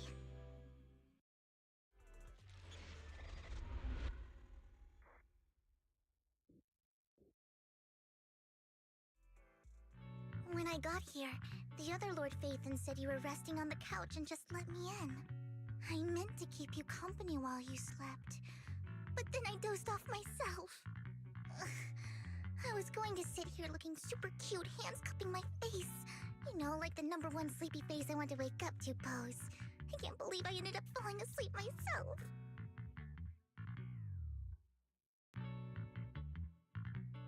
What sleepy face? What pose? That was a lot of words in one breath. Are you sure you got enough sleep, Vivian? No, Lord Phaethon. I was just worried that I had disturbed your rest. Just being able to see you sleeping peacefully is already the highlight of my day. No, my entire month. Though it is a bit late, but... Good morning, Lord Phaethon. She is so strange. Girl, you need a life. You need friends. That was so formal. Feels like you're about to drop some big news after a greeting like that. Mockingbird's death has stirred up quite the storm. I took some time to gather intel. It seems someone deliberately leaked the story that Hugo is an illegitimate child of the Ravenlock family, but I haven't found the source yet. Yeah, we saw that on the internet. Oh yeah, that makes sense if it's the I'm sorry, the old cunt who did it. Could it be Hugo's uncle, Hartman? Maybe he's trying to turn people against Hugo and Mockingbird by playing the illegitimate child card. I suspected that too. He could be using Hugo's background to make people believe Mockingbird is just another Top's pawn. To the upper class, Mockingbird may be insignificant, but it has a loyal following among regular folks. But after some digging, I was surprised to find that the public isn't turning on Hugo. They're actually starting to see him in a better light. Some people feel bad for him, some relate to his struggles, and Hartman's the one getting all the heat. Public outcry against Hartman is growing, with many believing he murdered Hugo for his own selfish gain. Tops is hosting an industry summit this week, a responsibility usually handled by the Ravenlocks. But my sources tell me another family has taken over this year at the last minute. If I'm not mistaken, Tops is intentionally keeping its distance from the Ravenlock family due to the current public sentiment.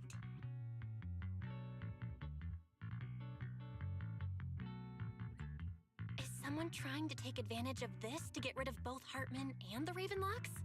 I think Hartman knows this too, which is why he's completely vanished. No matter how hard I search, I can't find a single trace of him. Hartman must have taken the sacrifice core. Now that he holds this bargaining chip, he is definitely going to negotiate his way out of this with the Exaltists. Sorry for interrupting, Vivian, but I need a quick word with Belle. Oh, no problem at all. I'm sure you have important faith in matters to discuss. Take your time. I'll just be waiting outside. We can't make our guest wait outside.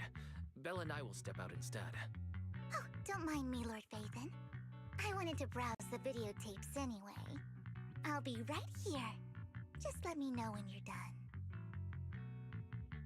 Belle, Lycon's outside the video store. He knows Vivian is with us, so he's hesitant about coming in.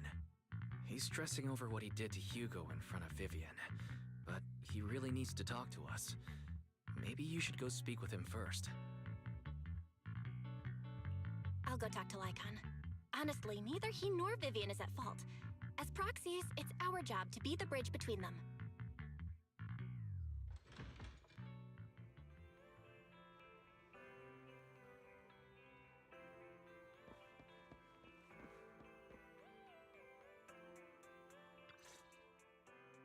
Good morning, Master Proxy. Good morning, Lycon. Wise mentioned you wanted to talk to us and Vivian about something? Yes, it's an urgent request from the mayor, one that directly affects New Eridu's safety. However, before we get into the details, as a former member of Mockingbird, I'm concerned about Miss Vivian. Hugo made many mistakes and betrayed the principles of Mockingbird, but I'm certain he didn't intend to put Miss Vivian or you in danger. I don't know Miss Vivian very well, and I was the one who took her companion's life. I might not be the right person to comfort her, but I hope she doesn't regret the choices she made or lose faith in the path she chose. Vivian's doing just fine. She's actually been gathering intel and has a clear understanding of where things are headed. She might be tougher than you think. If you're really concerned, why not just talk to her directly? If you'd like to apologize, it should be face to face, right? That's reassuring to hear. I trust your judgment. You've always had a sharp eye for people. Would you mind coming in with me? I'd like to apologize to Miss Vivian in person. No problem, but I'll be staying neutral. Everyone has their own stance on this, and I get where both of you are coming from. As a proxy, I'm just here to make sure you have an open conversation. I'm not taking sides. I respect that. Thank you.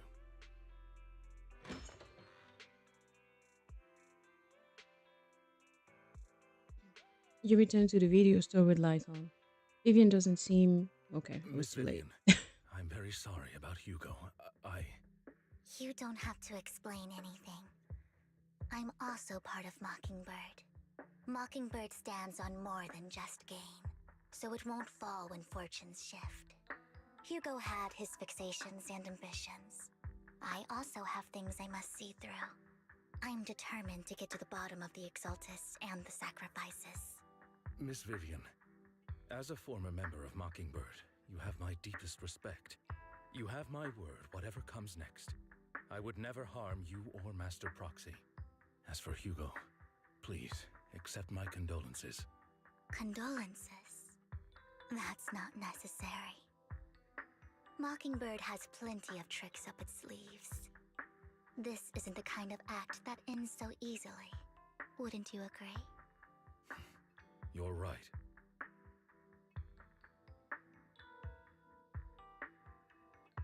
Alright, it's very sus. It sounds like Hugo might have survived and that she knows about it.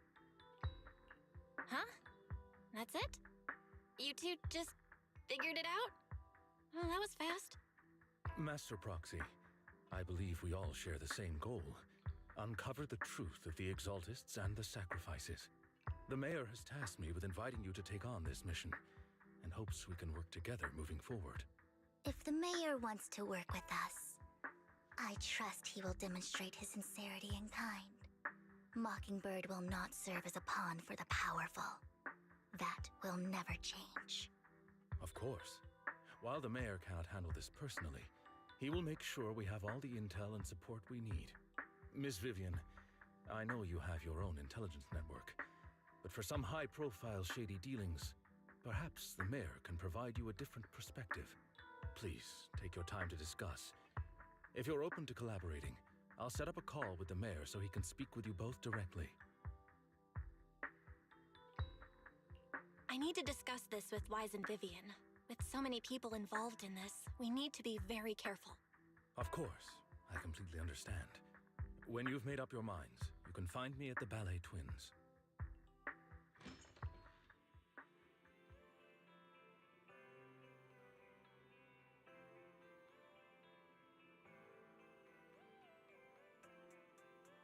Belle, what do you think about Lycon's suggestion to work with the mayor? The sacrifices are still a threat. Or our teacher. Let's go with our teacher. You know what? I'm going to put myself in the other corner so that you can see the options. Belle, you mean to say the mayor may not have told us everything he knows about our teacher? True. The only way to gain more information is to work with them. Yeah, or what do you think, Vivian? Mockingbird has always gone against authority. Would it be against your values to work with the mayor? Mockingbird isn't just about going against authority. Mockingbird hopes that all people can be given equal opportunities and treatment. I don't exactly trust the mayor, but I believe he's someone who we can work with, at the moment at least. Then let's go see Lycon. Or Let's talk with the mayor first. Now let's go see Lycon.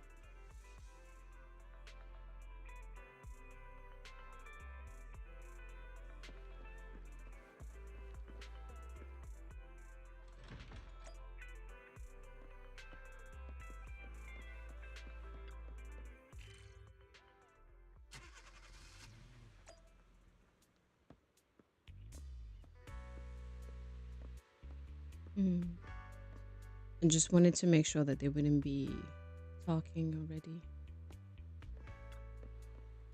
It seems that you and Miss Vivian have made your decision.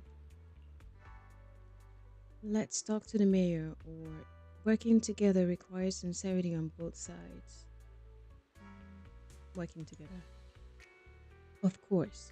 Please rest assured, when it comes to sacrifices, the mayor's interest aligned with yours. Or rather, we both want to protect the people of New Eridu. I'll connect the call to the mayor now. My dear friends, I'm glad you're willing to keep working with me. I'm truly sorry about what happened to Mr. Hugo Vlad. I didn't anticipate things would turn out this way. As mayor, I can't fully condone Mockingbird's actions, but personally, I had a lot of respect for Mr. Hugo Vlad. I looked further into Bringer's map. The sacrifices were created by an exaltist named Landon, who was active in Janus Quarter. Mr. Landon passed away in an accident a few years ago. Before he died, he was researching sacrifices and was said to have created a batch of serum that could turn living people into sacrifices. The problem was, the serum wasn't stable, and after his death, the recipe was lost. No one knows what happened to the exaltist in Janus Quarter back then. But it's clear that after the leader died, there haven't been major exaltist activities in the area. Bringer's map marks the locations where the exaltists' most successful attempts at creating sacrifices were. Since this person has already passed away, and the exaltists haven't been active around here for a while, then could it be that this is just Hartman acting on his own? Unfortunately, that's not the case. My sources confirmed that Hartman had been secretly in contact with someone, and they only meet inside the Hollow. Is it possible it's someone from TOPS? TOPS is a huge alliance of corporations. They wouldn't bother getting their hands dirty. Instead, they just sit back and reap the rewards. Everything Hartman is doing is to secure his place in TOPS and strengthen his power within the Ravenlock family. If my guess is correct, Hartman has gotten in touch with the remaining members of the Exaltists that used to follow Landon, helping them create new sacrifices. But what's in it for TOPS? There's no way the Exaltists would just hand over their secrets about sacrifices to Hartman, right? A sacrifice outbreak would throw the city into chaos. And that's when TOPS steps in, taking control of the situation on their terms. The public will see the mayor as incompetent, while TOPS comes off as the real protectors of the city. And when that happens, public trust will shift towards TOPS. And Mr. Mayor, you might find yourself in an unfavorable situation. Still sharp as ever, Miss Vivian. So, what exactly do we stand to gain from partnering with you? Please don't tell me you're doing this out of some noble concern for your citizens. I'm not some hero of justice, and I don't believe in lofty ideals or empty promises. We have a common enemy. While our ideologies may differ, we can work together on this. And as proof of good faith, I may not know exactly where Hartman is, but I can fan the flames over Mockingbird's death and escalate conflicts within the Ravenlock family. So it was you behind the rumors. No wonder I couldn't trace the source of the public outcry. I'm not the one who started the rumors. I just helped them spread faster after they leaked. And I pulled a few strings to make sure the story painted Mr. Hugo Vlad as a heroic figure who was unfairly persecuted. As I said before, I had a lot of respect for him, and I'd be happy to clear his name. Now let me lay out my terms for collaboration. After looking into it, I found that the dormant sacrifice you discovered wasn't the only one. There are more places where sacrifices might be lying dormant. Too many eyes are on me right now, so I can't send my own men to deal with it. I'd like to ask you to retrieve the sacrifices from those locations. I'll make sure to dispose of them once you do, so no one will be able to use them again. On top of that, I've asked a friend to help monitor your physical condition, and maybe even uncover more of your potential. Her research overlaps with your teacher's work. You don't need to worry about her capabilities. She's a Void Hunter rank special investigator. Really? A Void Hunter rank special investigator is going to be assisting us? And she's involved in our teacher's research? That's right. She's heading to Janus Quarter for some business. I wanted to set up a formal meeting, but she declined. She prefers to assess things on her own, and will reach out when the time is right. She'll let you know the details then.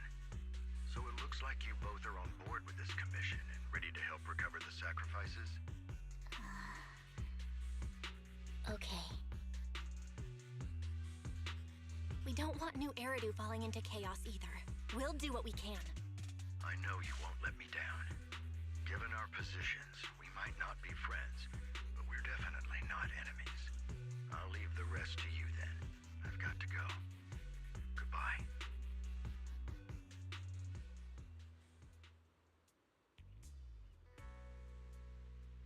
I am glad the two of you have decided to continue working with us. With your help, we are sure to successfully recover the sacrifice. I have other business to deal with, so please excuse me. If you require anything, please feel free to contact me anytime. Lycon leaves thereafter. Lord Phaethon, shall we head out now?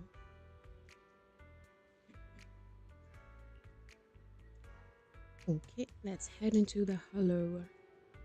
Alright, let's go.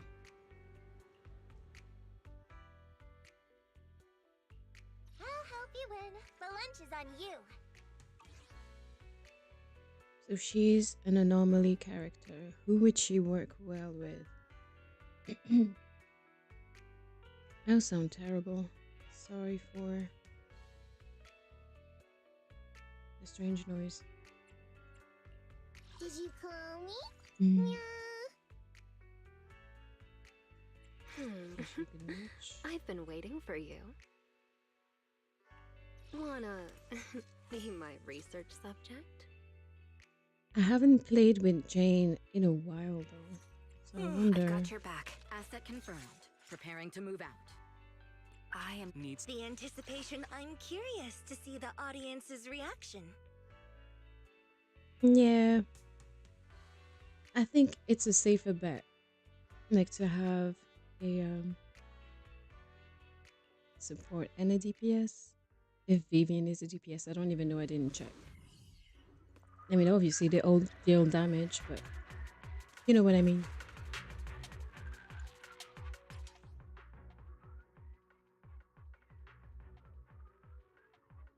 I'm just going through this very fast, very quick. Lord Phaethon, thank you for trusting Mockingbird and me.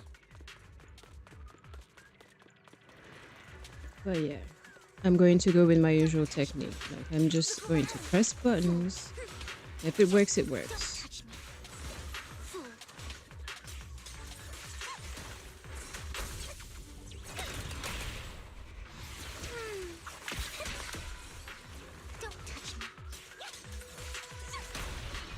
Sorry for the potential background noise.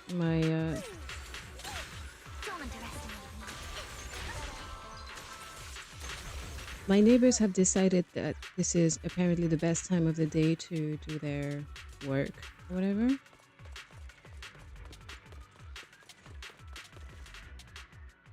Has someone already taken the dormant sacrifice from here? Or did the Exaltus decide to relocate it? No. If these dormant sacrifices aren't handled carefully, they could awaken and turn against anyone nearby. She wouldn't risk moving them unless it was absolutely necessary. Did she realize the mayor was looking into this? Just as Vivian is talking to herself, you hear another voice of someone debating. You don't know who it is, so you to pull her aside to listen. Okay. That wasn't me, right? That sentence made no sense. Did Hartman just make up this intel to get a shot working with us at Tops? I've been walking around forever and haven't found a thing. The Ravenlocks have always been a shady bunch. No surprise they've gone downhill over the years. I heard they were pretty loaded back in the day. What kind of business did they run? No clue. On the surface, their businesses seemed legit, but who knows what was happening behind the curtain.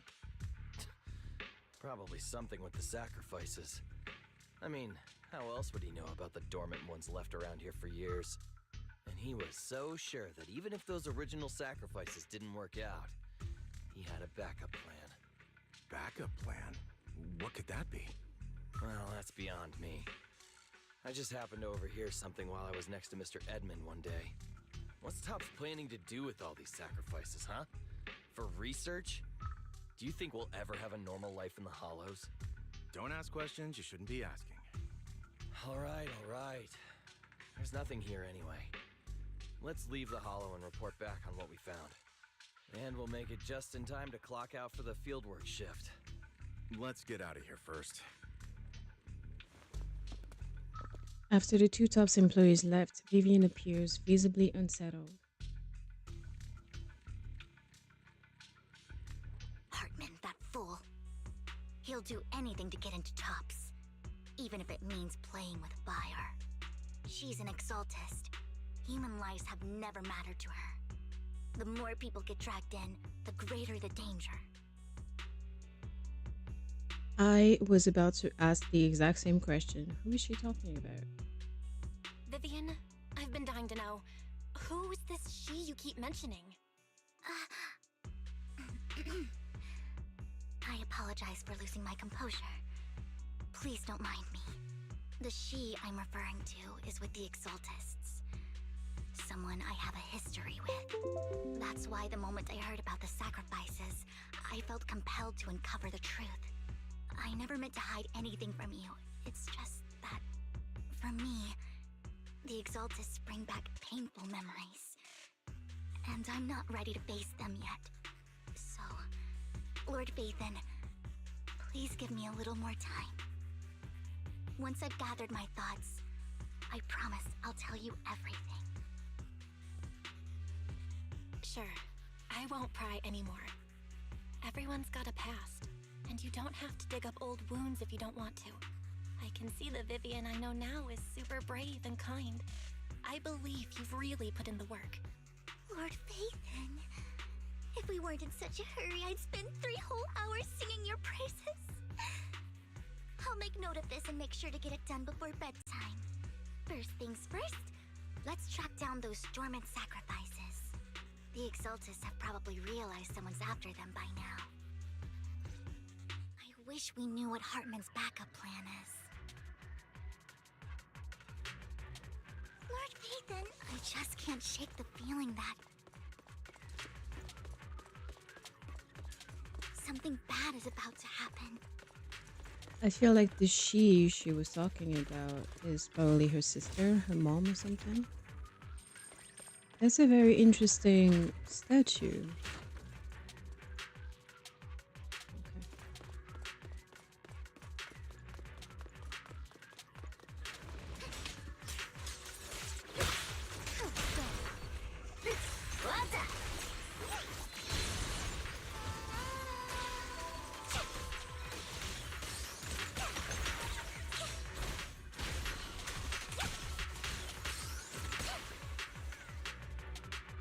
The dormant sacrifice is gone too. Who could it be? And how do they know the locations of the dormant sacrifices? Let's check the next location. I hope this doesn't become a nightmare for new Eridu. Hugo may have done terrible things, but he had his reasons. Mockingbird might be seen as the bad guys by a lot of people, but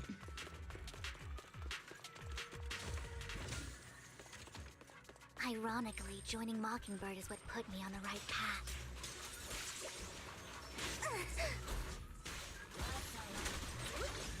For the first time, I'm needed for more than just my curse.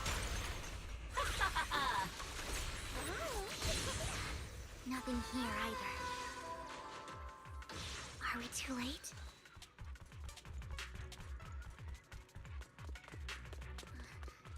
There's...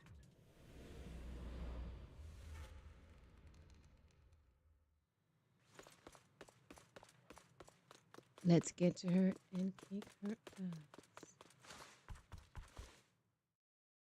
I knew it was you, Vivian. Camille, what are you doing here, sis? Are you destroying the dormant sacrifice? Ah, I Vivian, said it would be her sister. Don't call me sis. I'm not your sister. Stop Are you lying. trying to stop the Exaltists? I never left the Exaltists. You know what Landon did back then. Lord Landon did it for the Creator. His methods may have been extreme, but they were necessary. Back then, you walked away. You should do the same now. We didn't meet today.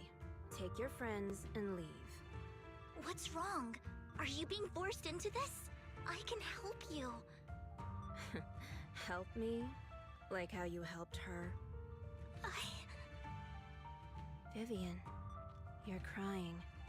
You see me, don't you? No, You haven't changed a bit, Vivian. No need to hide your tears. I know exactly what's ahead for me. You've made your choice, and I've made mine. One last piece of advice. Stay out of this. She loathes you. I won't tell her we met today. Don't show yourself around us again. Camille! Camille gives Vivian one last glance and throws a smoke bomb to the ground. The noise attracts some ethereals. Even though you have many questions, dealing with the imminent threat feels like the right choice right now. Lord Nathan, watch out! I'll tell you what that was about later. Let's take care of the ethereals first.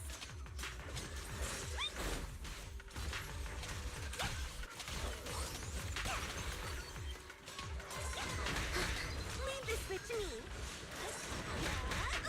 Just this once. You better not get my trust. Lose yourself in the music. Don't underestimate. Who dares get between me and Lord Satan?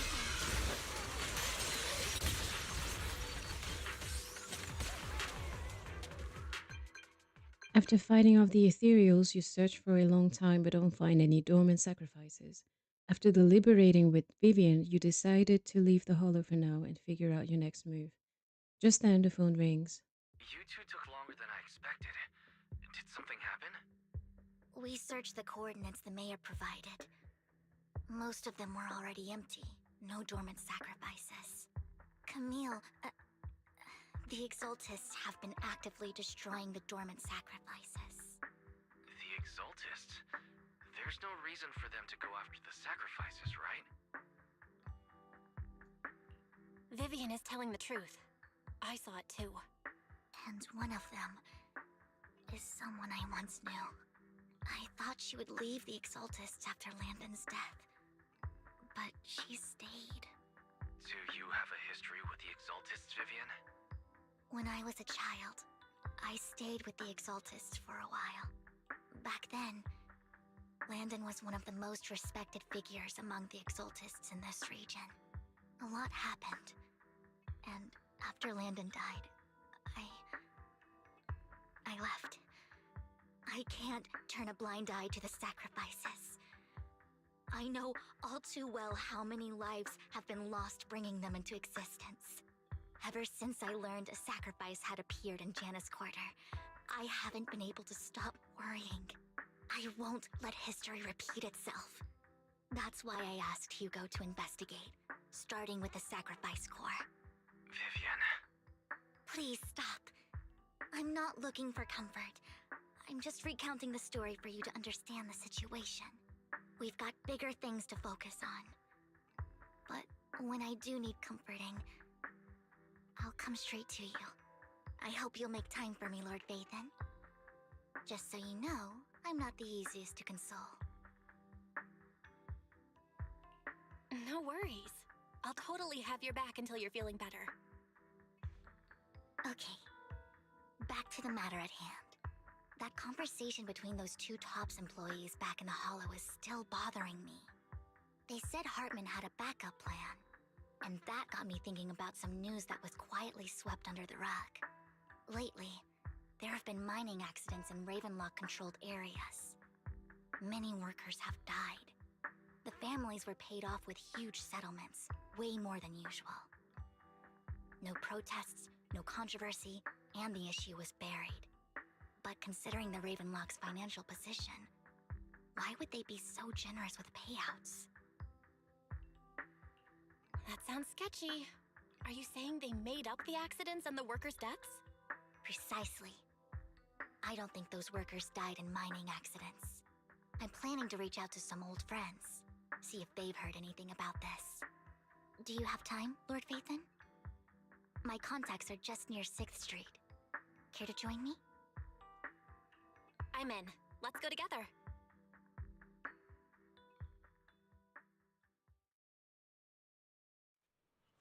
You arrive at Lumina Square with Vivian to meet her old friend. I was hoping it would lead to a new area, but it's not a problem, I guess. Lord Phaethon, let's head out as soon as you're ready. An old friend of mine said she has some new intel.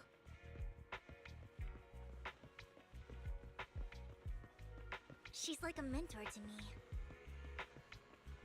Wait, is that I learned Rain? a lot about data scraping on Internet thanks to her.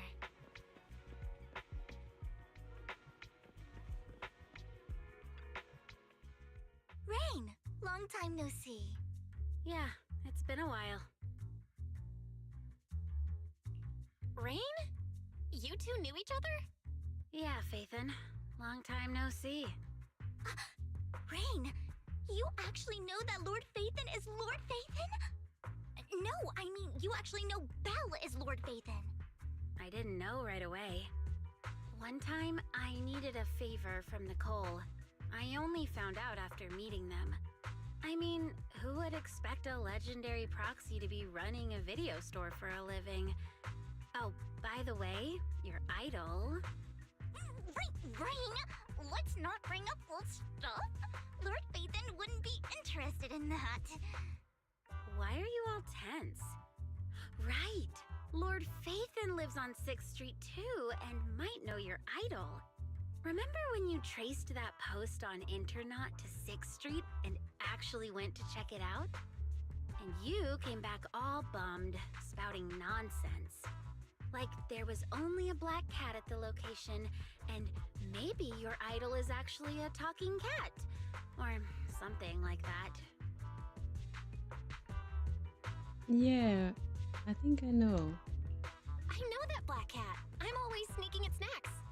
Lord Phaethon, please, let's drop this topic. Come on, Vivian. It's been years and you still won't say who your idol is. If you'd just let me, I'd have tracked them down ages ago. I get it. You want to find the person who's important to you on your own. But you've tried so hard already. It's okay to lean on me a little, you know. I'm sure your idol won't hold it against you. I shouldn't have come to see you. Huh? What's wrong? Hey, Rain. Vivian said you might have some new intel. So let's get to the important stuff first. All right, let's get down to business. Here's something I'm pretty sure about. The Ravenlock family's claim that those missing workers died in an accident? Don't buy it. The last signal from those workers was near the Hollow, then communication went dark. I think they were taken into the Hollow. And yesterday, I picked up that the Ravenlock family secretly hired some people to search the Hollow's perimeter. I caught a weird distress signal from someone and managed to track down the source. When I tried to reach out, the signal cut out completely. The last trace of the signal was near Lumina Square. Finding someone in real life isn't really my thing, so that's where you come in. Okay, we'll check things out. You just said this is something you're sure of. Do you have anything you are unsure about? I dug up some info online, and one thing stood out. A few days ago, there were some creepy sounds coming from an abandoned warehouse by the port. The place was locked up, so no one could see what was happening inside. Not sure if it's related to your search. If you don't find anything useful around here, it might be worth checking out. Well, that's all I have for you. Thank you, Rain. Don't get all emotional on me now. I'm just helping out a friend. This one's on the house. Consider it payback for the favor you did me last time. But if you still want to find your idol, hit me up. I've been curious for what... Alright, don't worry about it. I'll manage it myself. Stop being so nosy, Rain. Nosy? Nah, just professionally curious. What kind of person is worth all this searching, huh? But honestly, whoever they are in real life, they've become a part of you. You've come a long way in this search, Vivian. I much prefer the person you are now. So if you find this person, don't chicken out. Go meet them. People will appreciate you for who you are. Rain. I might not care about the real world or what it'll be like, but I hope everyone I know can live a good life. I'm counting on you to save the world, guys. All right, I have other business to take care of, so I'll leave the rest to you. Rain waves goodbye and leaves. Vivian mentions she knows someone who's really skilled at finding people in real life, so you follow her and continue on your journey. On your way. Lord Phaethon, please pay no mind to what Rain said. It's hard to do, but I'll try. That big guy's up ahead. Let's hurry.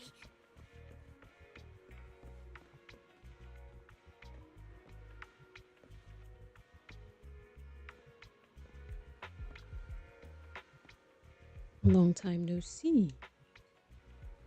You seem to be doing well, little one. Yep, I made an awesome friend since the last time we met.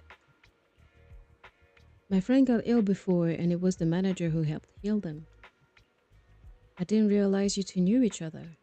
Then, next time I head to the manager's place, will I get to see you two? You know each other? Is it going to be like that the whole time? Yep, this little guy is Lucky Boo, my old boss at my previous workplace bought it at a discount store clearance sale. But he was a terrible boss. Not only did he shirk on paying wages, he didn't take care of his bamboo either. Yeah, that guy, really terrible. And his little guy had a malfunction and the boss threw it out because he didn't want to spend the money on repairs. Really, it could have been fixed with just a simple battery change. Vivian is the best. Vivian changed my battery, the bestest ever. All I did was change your battery for you. It was you who earned the money to buy it. Yeah, I'm amazing too. I earned 100 dennies, just enough to buy a battery. So that's where that 100 denny bamboo battery came from. Honestly, you've got plenty of energy, but I told you before, you need to be more tactful. Haven't you learned anything? I learned. Had one denny boo. Give denny. Wow, so you found a way to make a living, huh? Amazing. Better not expose one denny boo. Did you need me for something? I'm super happy to help. I know you love exploring all kinds of places, so tell me, have you come across anyone strange this past 2 days? Strange? You mean someone who looks hurt, scared, and kinda trying to hide where there aren't many people around? Let me think. I got it. I saw someone like that in the desert today. Someone super similar. Desert? I don't think one Denny Boo can make it that far. Desert probably refer to the sand pit up ahead. Lord Phaethon, let's go take a look. Did I help? Yeah, you were super helpful. Yay, so happy. I want to keep helping.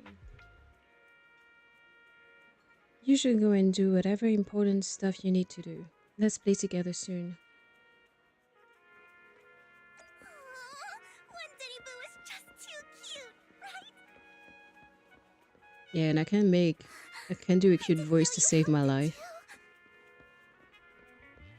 I knew Lord Phaethon was the best in the whole world. Does she have anything else? No, nothing else to say. It seems that's the person Rain and One Danny Boo were talking about. Lord Phaethon, please stand back. I cannot be certain if he'll end up doing something extreme considering his current mental state. I'm afraid he might hurt you. I'll try talking to him and see what's going on. Vivian walks forward and taps the cowering man on the shoulder. Don't take me back, please. I was wrong. I know I messed up. I don't want your money anymore. Please, no. Calm down. Who are you? I won't say anything. Just let me go. I don't know anything. I swear, I know nothing. We're not PubSec, the HIA, or the Ravenlock family. We won't force you into anything. There's no need to be afraid. What do you want from me then? We simply want to know where the Ravenlock family took you and what they made you do. I can't say. I can't tell you. I have a family. They'll hurt them. You never saw me. Please, just stop asking. Don't you wish to see your family? I don't deserve to see them.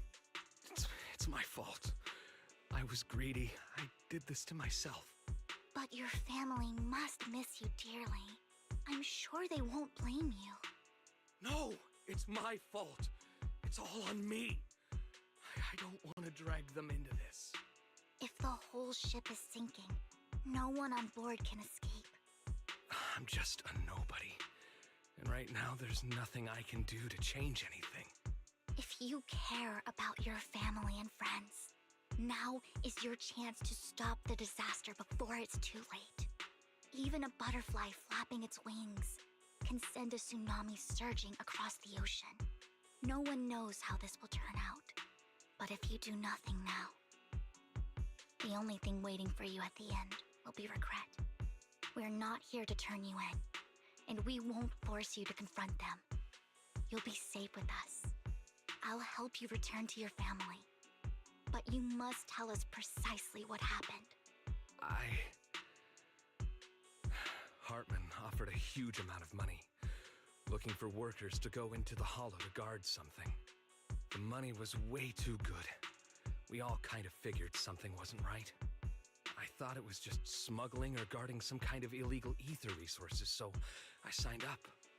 After we sent in our applications, Hartman's men took us into the hollow. The first place we went, there was a strange box. When we got there, they handed us some pills, saying they'd improve our aptitude for ether, for us to last longer in the hollow. But after I took them, everything went fuzzy. Something was definitely off about those pills. When I woke up, I saw my coworkers dead in front of me. Oh shit. And there was blood all over my hands. They said something about me being a good experiment, moved me somewhere else, and locked me up. They wanted to inject me with something. I got scared and didn't know what was gonna happen. But then a blonde guy found me, gave me a carrot, and let me go. So I escaped. I didn't want to kill anyone. I don't know. It wasn't your fault that your coworkers died. You were just a tool in their hands. Do you remember the place they first took you? Do you know what was in that box? I only remember the first place was like a rooftop. I think it was on top of a tall building.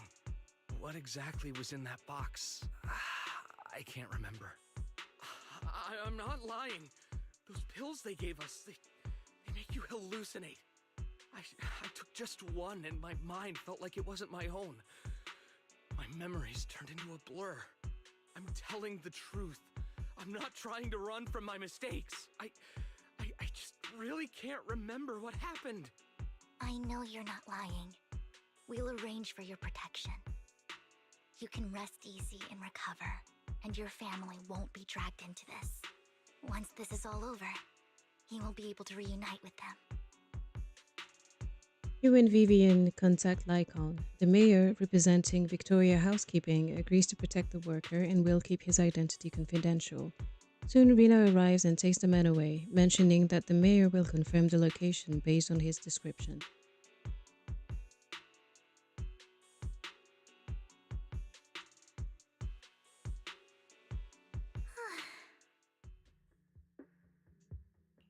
I've been meaning to say this for a while, Vivian.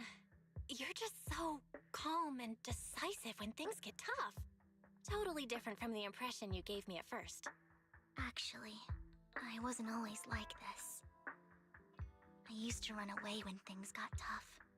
There was even a point where I just wanted to disappear. As if my very existence was the source of suffering. I wondered. Perhaps leaving it all behind could put an end to the pain. Whoa. It's hard to imagine you like that. I mean, you had this super intimidating vibe when we first met. Well, I was on a mission at the auction when we first met. And just as Rain said, I've come a long way from who I used to be. Speaking of Rain, it's still wild to me. I never thought you and I would have mutual friends. And you even know one Denny Boo. Can you believe we might have passed each other so many times without even realizing it? Enough about me. Tell me more about you, Lord Phaethon. Where have you been? And what have you experienced? Looking back, I feel like I've been through a lot lately. My brother and I even lost our Phaethon account. Oh, everything started when the Cunning Hares took something from the Red Fang gang. As you walk along the river by Lumina Square with Vivian, you start sharing your stories. Although she wasn't part of them, she's been to the places where they took place. She's been to the chaotic hollow of the Camellia Golden Week. She has her favorite sandwich as Cheesetopia, and she's even received a star sticker from Officer Mew Mew for rescuing a Bangbu. After a long chat, it's time to go. I remember it should be around here. That store's been sitting in my favorites for ages.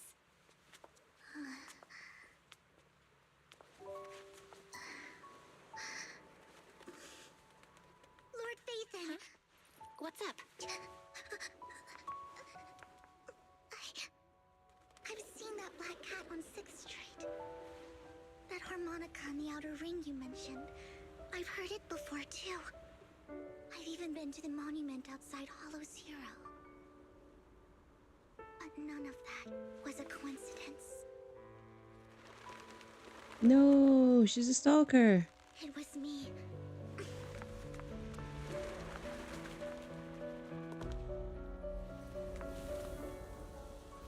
Following you, and now I've finally made it to your side. It's funny how it's shown to be something cute, but if it was a Since I dude, was little, I had been seen as the bringer of bad fortune. I had traveled to many places and witnessed far too much misfortune. Every tear I shed brought disaster. I've heard too many curses to count. I loathed my tears as much as I despised my own existence. Wherever I stayed, tragedy followed. I had roamed too many places, and each time, it ended the same way. I didn't know where I could go anymore. One night, I stumbled upon a post discussing me. Whether they knew me or not, everyone seemed convinced that I was the source of the curse. Some mocked me with cruel intent. Some wished I would vanish, and others speculated maliciously. It really seemed that my very existence was a disaster. In that moment, as darkness enveloped the city, I saw lights flickering to life all around New Eridu. So many lights, and not knowing where to go, I thought only I could disappear into those lights. I made up my mind. And right then, my phone rang. I decided to take one last look. I wanted to know who left me my final message from this world. It was you, Lord Vathan.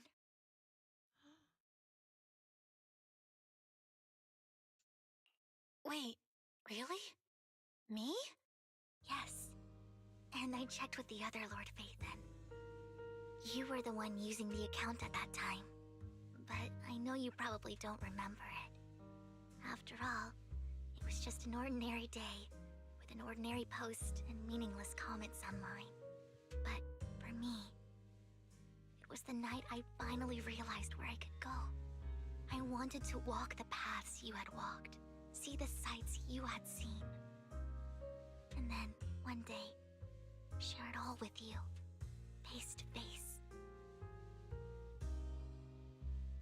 Yeah, because it's a bit sus. How did she know it was us?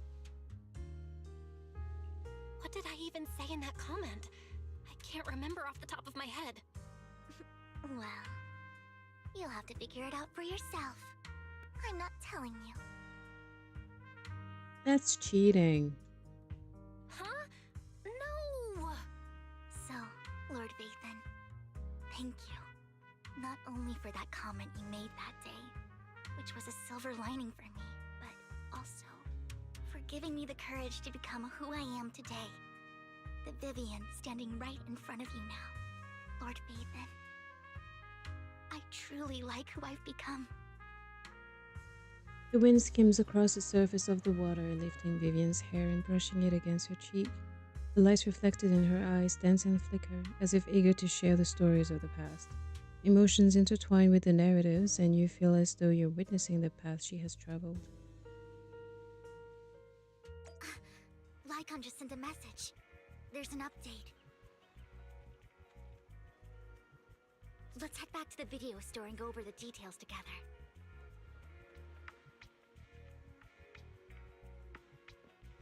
Kinda want to just go and watch a movie with Vivian now. I wonder if I can get inside the cinema at random. Oh yeah. Man, I've been sleeping on this game so hard, it's a bit embarrassing.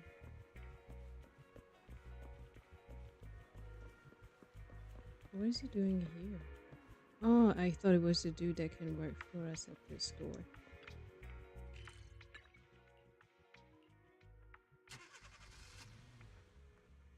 Belle, you're back. Lycon told me he wanted to meet up with us online to discuss things when he returned. I'll call him now.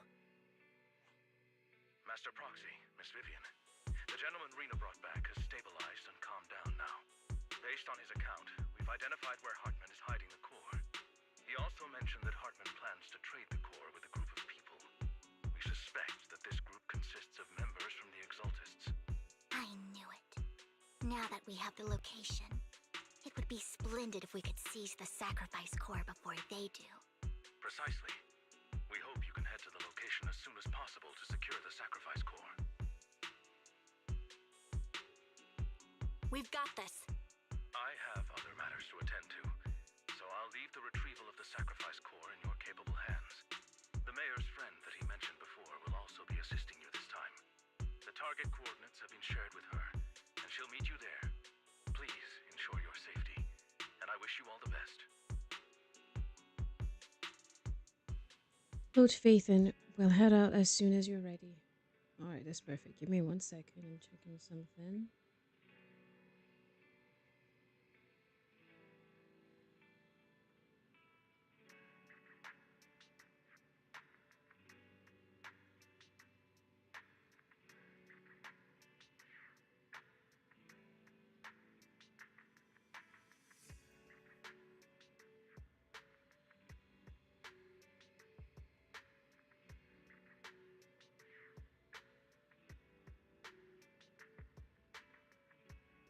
Alright.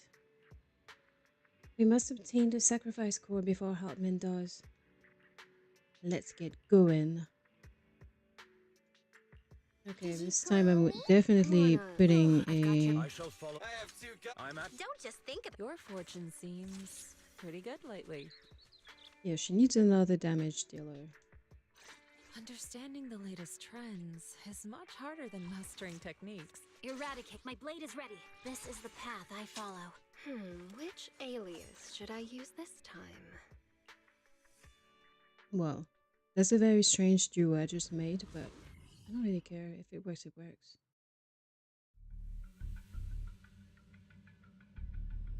Where's the sacrifice core?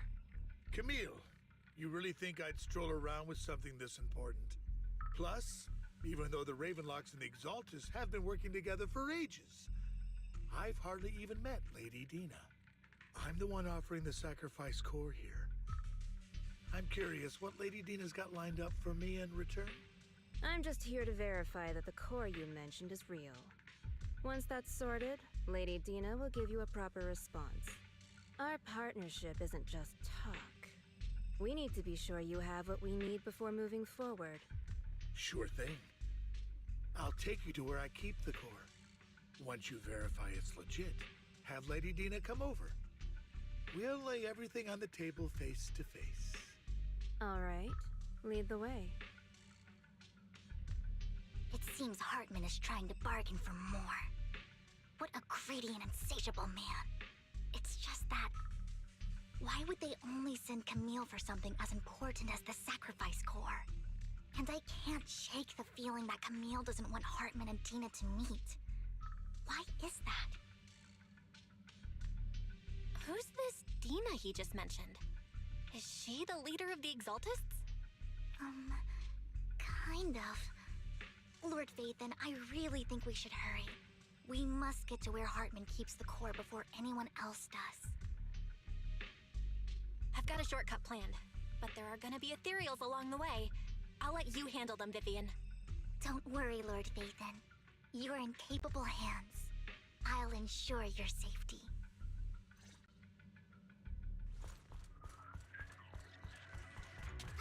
Ethereals!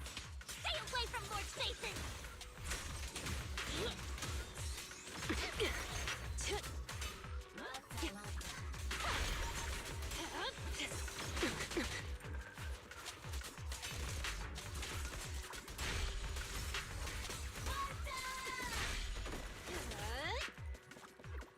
Looks like Hartman's trying to negotiate for more leverage. Wait, there's nothing. Okay. Let's get out of here before we're spotted.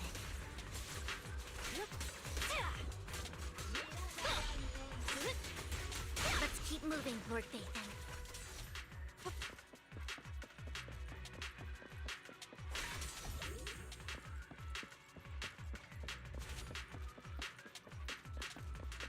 Leave the enemies to me, Lord Vathan.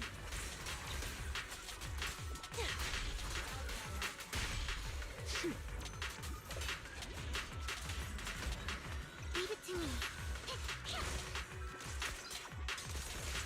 You set it up with my trust here.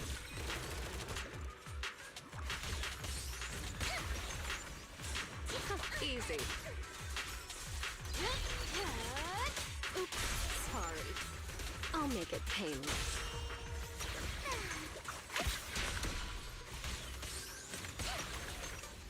They're still over there. Looks like they're arguing.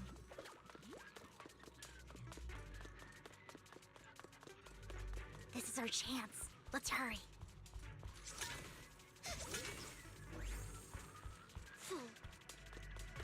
No matter who has the sacrifice core, Hartman or the Exaltists, it would...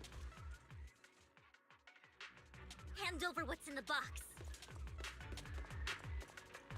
Speaking to Or the we void. do this the hard way. You sure talk big, little girl.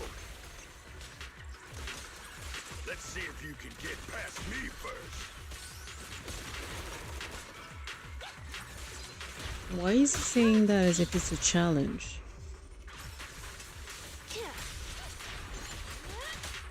Let's hurry and secure the sacrifice core.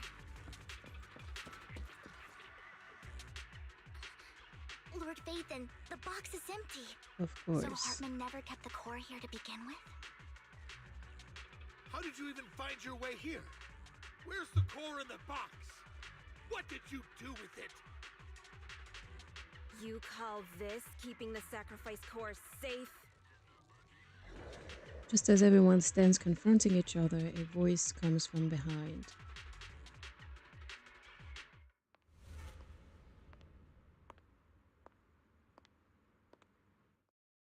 Vivian, it's been ages.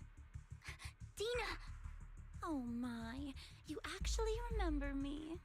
So sweet. Look at you, thriving. I thought you'd totally forgotten about our past. So, tell me, do you ever dream about the people you've killed? Are they crying in your head all night? Back then, I had no idea. You had no idea? While you were soaking up all that love from your daddy and everyone else, you had no idea what was going on? I wasn't... Lady Dina, Miss Vivian didn't actually... Camille, when did I say you could meet up with Hartman today? I just wanted to make sure the sacrifice core is legit. I was worried Hartman might try to pull a fast one on us. Really? So loyal. I thought you'd be more like the old days. Just a few words from Vivian and you'd be plotting my demise. Just like what you did with Father. I won't, Lady Dina. Don't even think about betraying me, Camille. You owe me for what went down back then. However, I do understand your worries. This core, it's fake. What? No way! I got this straight from Hugo. It can't be fake. How can you just claim it's fake without any proof? Ugh, seriously? Dina approaches Hartman and coldly inserts the core into an open wound on one of his subordinates. The guy collapses to the ground screaming. Dina wipes her hands and casts a look of disdain. The sacrifice core can max out the ether particles within human bodies in no time at all. But look at your little subordinate. How uncouth. He's making noises like some animal. Can you shut him up? So annoying. The masterpiece Father made for the Creator isn't this worthless piece of junk you're holding. So, the real core. Vivian, where do you think the sacrifice core is really at? I don't know. If I knew where the real core was, I'd destroy it without a second thought. Dina, you understand what the sacrifices are. And you know those who were blessed should not have to endure such horrors. Oh, they shouldn't have suffered those horrors. Weren't you the one who decided if they'd be blessed or not? If it weren't for your tears, how would they have encountered such misfortune? How self-righteous, Vivian. Their fates were in your hands. It was you who brought disaster on them. Landon just needed an excuse. He needed someone to blame. Whether I shed tears or not, he'd treat living beings as mere subjects for his sacrifice experiments. Dina, you know all of this. Landon even went so far as to sacrifice you. Shut up, shut up, shut up! Father did it for his great cause. Vivian, why do you always mess everything up for me? Everything! You did it before, and now again! You just had to ruin my plan. I was so close to fulfilling Father's last wish. If you don't give me the sacrifice core, be prepared to become food for the ethereals. I told you I don't have the sacrifice core. Otherwise, I would have destroyed it already. Lord Phaethon, find the right moment to retreat. She can be quite unpredictable when her temper flares. Oh, really? You don't have it? Then I suppose there isn't a reason to keep you alive. As Dina finishes her words, several explosions erupt, followed by tremors in the ground, signaling the rapid approach of numerous ethereals. In a panic, Hartman rushes to the car he summoned, taking Camille and Dina with him. More ethereals are coming.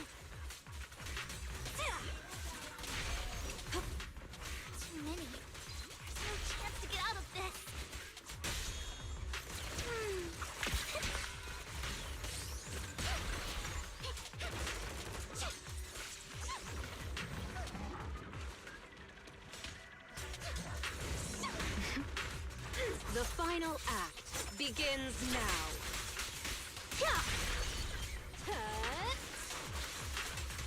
Hurts, don't it? Notice me, Lord Ethan. You better not get my trust hurt. Stay away from Lord Ethan. There are so many.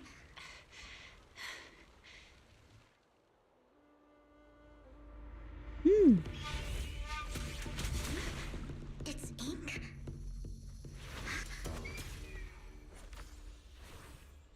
Shun Palace, good fortune, closed gate, safety. What? An evil miasma gathers here. Another place of conflict. If you wish to avoid disaster, then head southeast.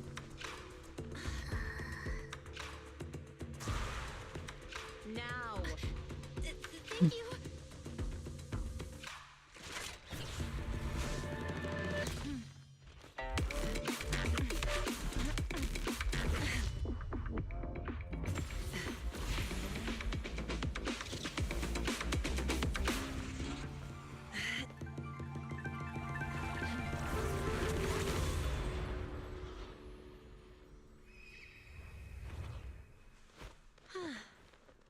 Finally, peace and quiet. That was cool. You must be Belle, right? Mayflower mentioned a special partner might need my help. Can I ask, who are you? I'm the 13th generation master of Yunque Summit. You can call me Yishuan. Mayflower passed along your info, and I was curious what kind of person you are, so I came to see. At first, I thought it might be a hassle, but your energy feels really calming. Quite nice, actually. Oh, so you're the investigator the mayor talked about. Yes, he also asked me to be your temporary teacher and offer you a bit of guidance. Guidance? What exactly does that mean? Unfortunately, this isn't the right time or place to talk. I have some investigation work to catch up on, and it seems you've got quite a lot on your hands, so let's part ways for now. I'll find a good time to visit you soon.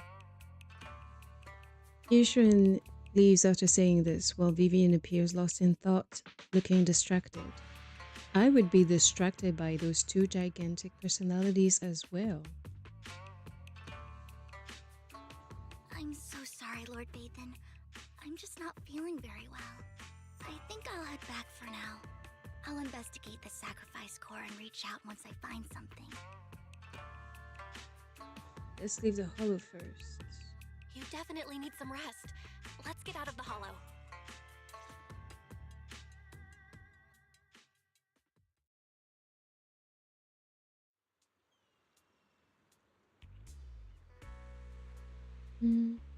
Honestly, I don't know if I will pull for Vivian on her rerun. She's too much of a simp. It's like her personality trait. I don't really like it.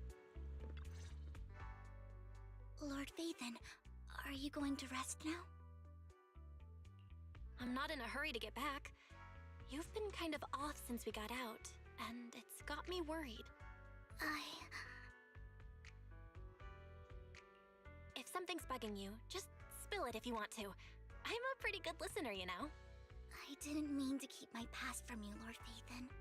When I was little, people thought I brought misfortune, so no matter where I went, no one wanted me around for long. Then, one day, Landon adopted me and brought me to the Exaltists. There, I met Dina, who was so kind to me, treating me like a dear sister. She told me her father, Landon, was a great man who'd one day make everyone stop fearing the Hollows, so all life could live freely inside and outside of them. Tina helped Landon pick people for the blessing, and everyone in the Exaltists respected her greatly. Those who received the blessing would have a better ether aptitude, allowing them to enter the Hollow freely without fear of sudden disaster. Back then, Dina would chat with me every day, always about the Exaltists and her father. But Things between us shifted when Landon asked me to step in for Dina.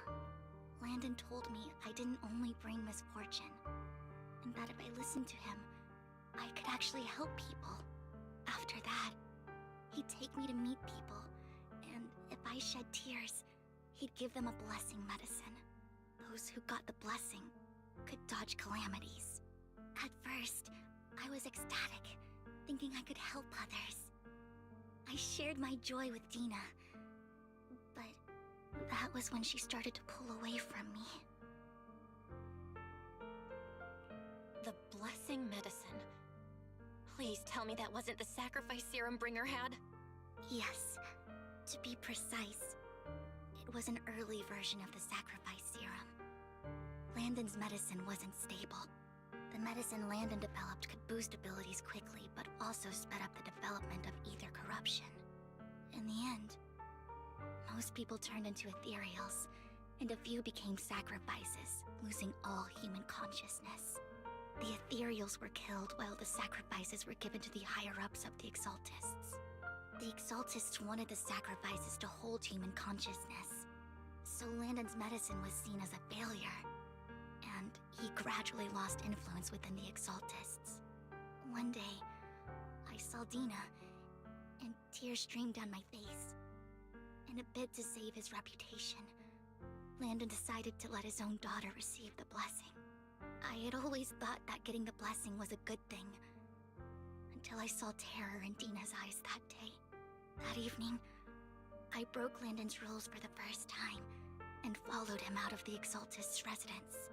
I trailed him to the Hollow, where I witnessed someone who had been blessed becoming corrupted. In the end, that person became an ethereal. Then, without hesitation, Landon killed him. Before Landon returned, I went back to the residence and snuck into his study. And there, I uncovered the truths I just told you. And just a few days later, it was time for Dina to be blessed. I wanted to save her and stop anyone else from getting deceived. So, that day, I told everyone present that Landon should be the one to receive the blessing, not Dina. At first, Landon argued, and no one believed me. But, in front of them all, I looked at him and let my tears fall. Vivian starts to recount what happened that day. Lord Landon, please accept the blessing. Vivian, you... Why won't you accept the blessing? Were you lying to us? Ungrateful fools! You have no use anymore!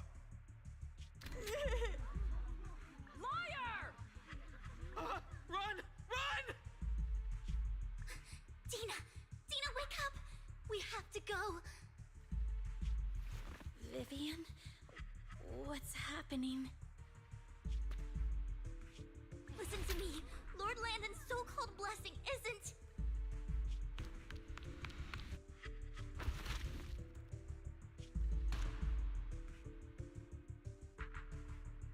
Father!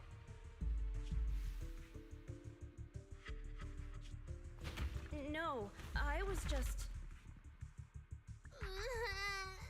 Mom, I wanna go home. It's got nothing to do with us. This is just what happens when you don't accept the blessing. Vivian, was this you?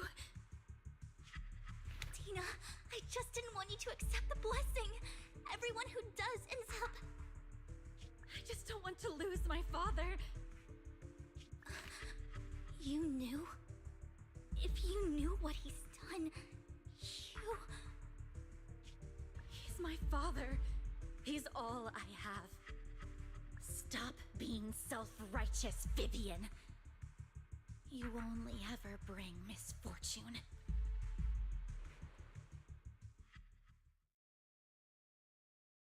I thought once Landon was gone, Dina would leave the Exaltists. I never expected her to continue his research, or that Camille would stay. Camille lost her entire family in a hollow disaster, so she's always supported the Exaltists. She's not a bad person. She's just someone searching for hope. She joined the Exaltists very early on, and even watched Dina grow up. That day, she was just so desperate to save Dina that she... All these years, she's been following Dina, taking care of everything out of guilt, I think. But I didn't just fail to save Dina. I trapped her. I see misfortune approaching, but I can never change its course or avoid the bad ending. Maybe I really am a bringer of misfortune. No way. You're not the one bringing bad luck. Whatever went down with the Exaltists, Landon used you. As for Dina and Camille, they know the truth, and they just made their choices. The Hollows and the disasters they caused took more than just their loved ones. But not all survivors cling to obsession and hatred like they do. Lord Phaethon. You need to believe in yourself.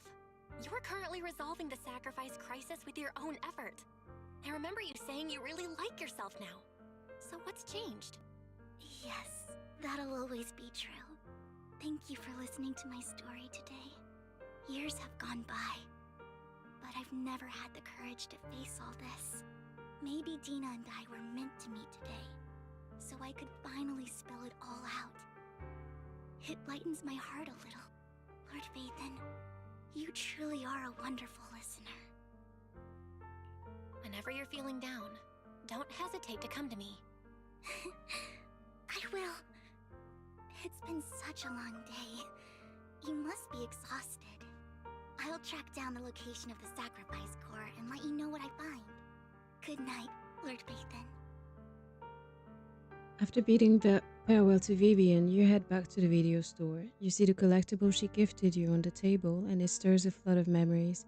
You've been through so much lately. When you wake, it's almost noon. Belle, Vivian was in the store just now, but you weren't here. Did she need something? It was about the sacrifice core. The first time the sacrifice core appeared was at that auction, so she decided to try and find the security footage from after that day. It's possible more happened afterwards and we're simply unaware of it. If we can't get the footage, we might gain new clues. Belle, if you have time, head to Lumina Galleria to meet up with Vivian. Okay. We'll go now.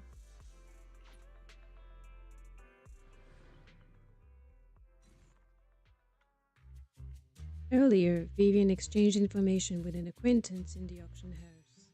Shaw, I didn't expect you to be working here. Perfect. She's everywhere. The screening here is super strict, and I was afraid the supervisor would realize I was new and subbing for someone, so I hid in the control room during the supervisor's inspection. So I happened to bump into this guy, a blonde man wearing a hat, and I think he was checking some footage. Then he logged that footage into the tape he brought.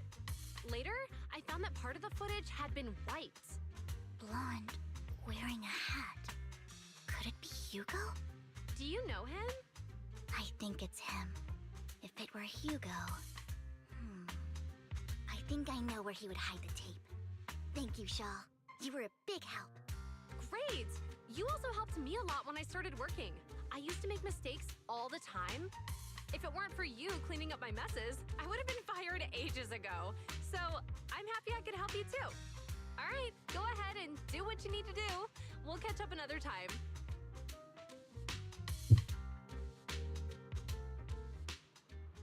Lord Phaethon, you're here. I'm so bad at making cute voices, I'm sorry. Someone I used to work part-time with just so happens to be covering a shift at the auction. I learned from her that Hugo once took some footage away with him. I think Hugo was planning something, so he hid the security footage. But once I know when Hugo came here, I should be able to guess where he put the videotape. Oh. We are Mockingbird after all. It shouldn't be surprising we have subtle ways of communicating information, should it? Once on a mission, we couldn't use communicators. So Hugo trained a few birds and put trackers on so we could communicate. But after that mission ended, we let them roam free. But I just checked their trackers, and one of those birds flew near the auction venue on the day Hugo took the footage. It still flies around here from time to time. The tracker only gives a broad area, but I believe this might be something Hugo left for us to find. If I'm not mistaken, this videotape is hidden wherever the bird is. I can't be sure which bird Hugo used this time, but all the birds he originally trained had at least some black feathers. Lord Phaethon, let's split up and search the area. If you see a bird, you can send me a picture of it. I should be able to recognize it.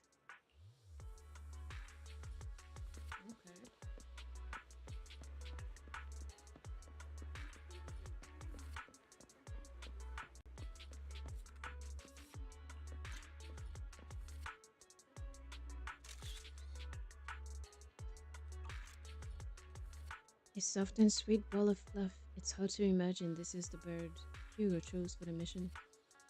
But it does have some black feathers, so maybe this is it? Either way, might as well take a photo and send it to Vivian. After sending a picture of the panda-colored trunk of a bird to Vivian, you get a negative answer. Let's keep looking elsewhere.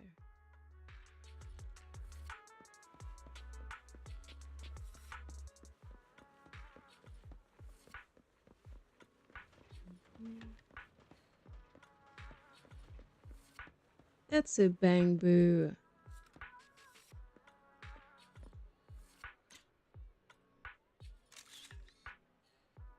It's obviously not the right answer, but hey, hi Reaper. Welcome and welcome. How are you?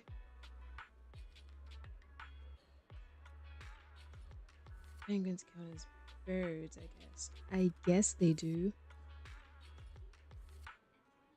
And besides, using a bamboo for communication seems perfectly reasonable. What if it is this guy? Either way, let's take a photo and send it to Vivian.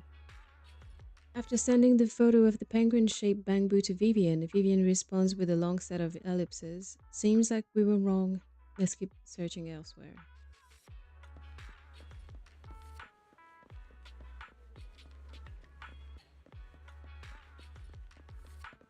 So many cats in this game, it's funny.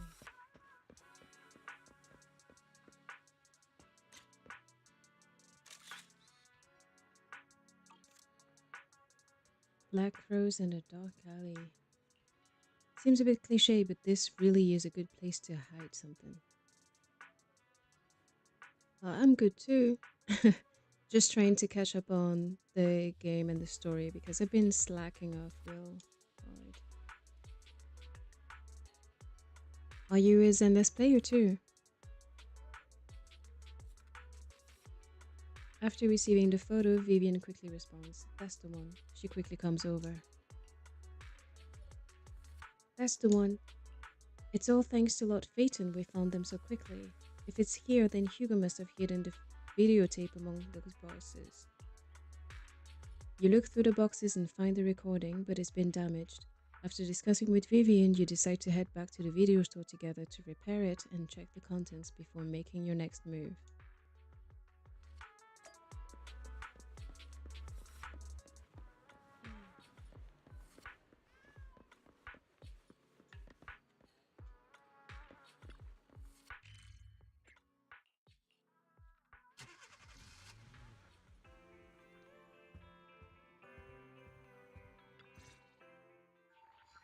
Barry repairs the videotape and you watch the recording. The content leaves you shocked.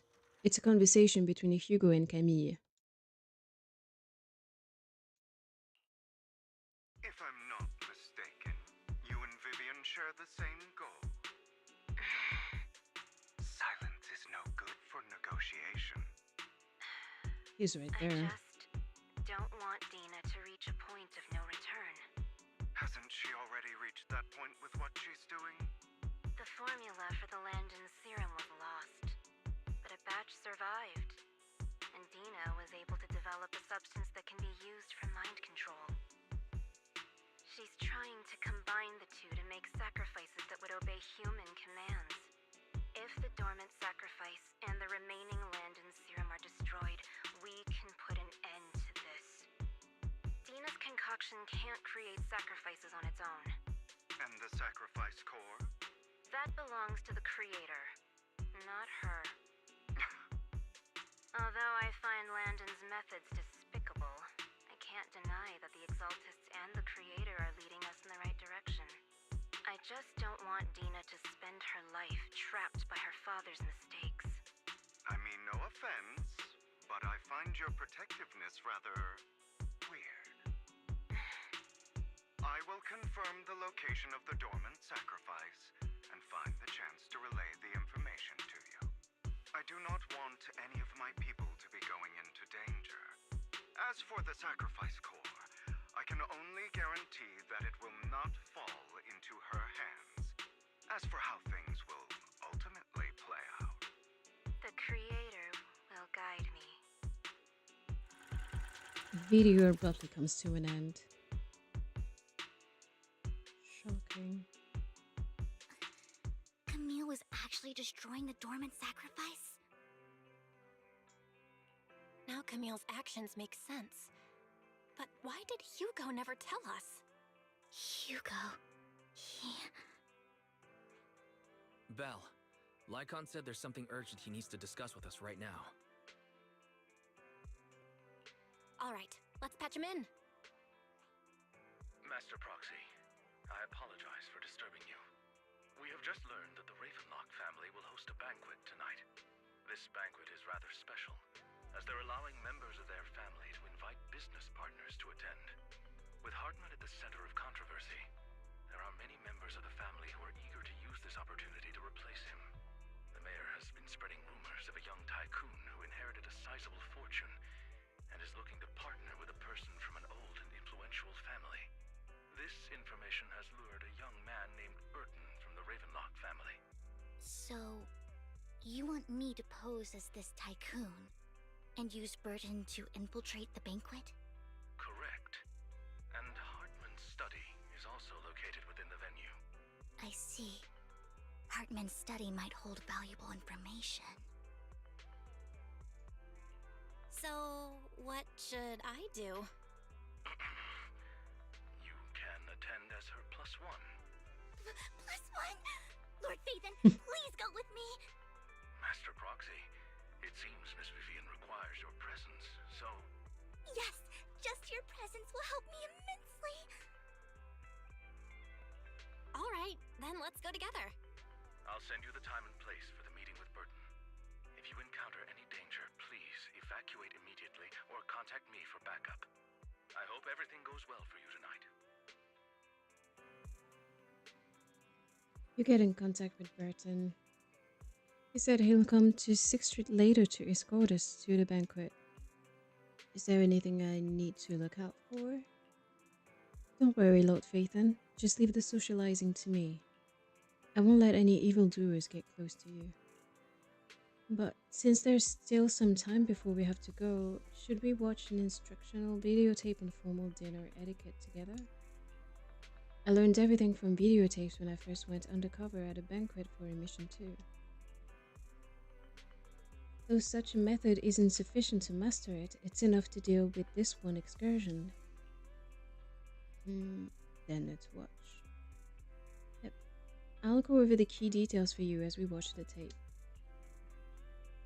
You do some last-minute studying on the etiquette expected at a formal banquet for your mission that night.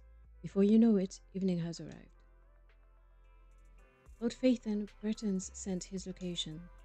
Are you ready to join me for the banquet? Alright, let's go. Then I'll meet up with Burton first and make sure he's not tampered with the car. Lord Phaethon, please wait 5 minutes before joining me. It'll be safer this way. Vivian heads off first. After 5 minutes, she sends a message saying all is good. Let's go meet up. Alright.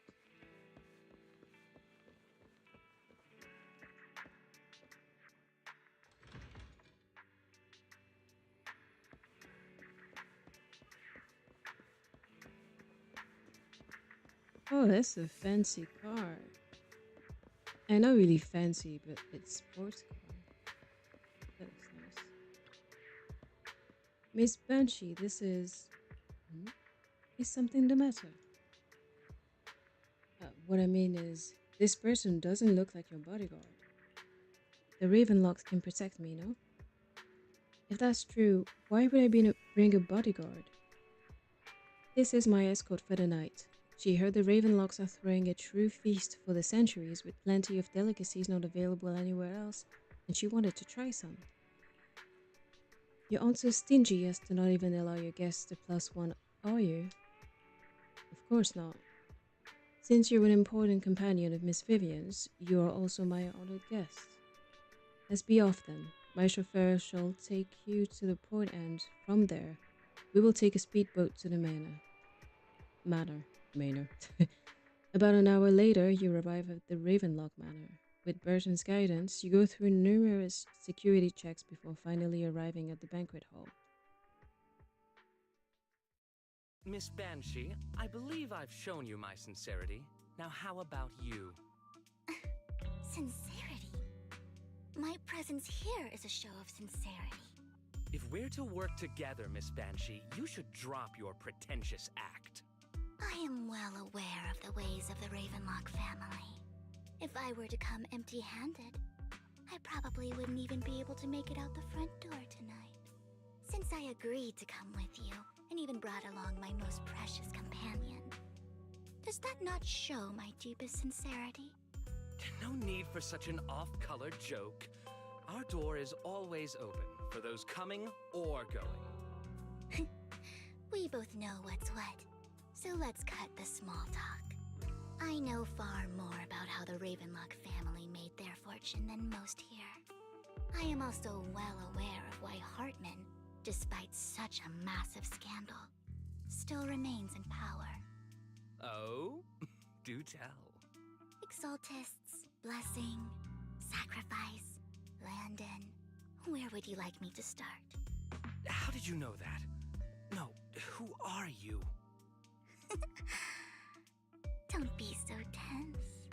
If I'm not mistaken, it's about time the banquet began. My companion and I are practically famished. Is this how you treat your guests? By letting them starve?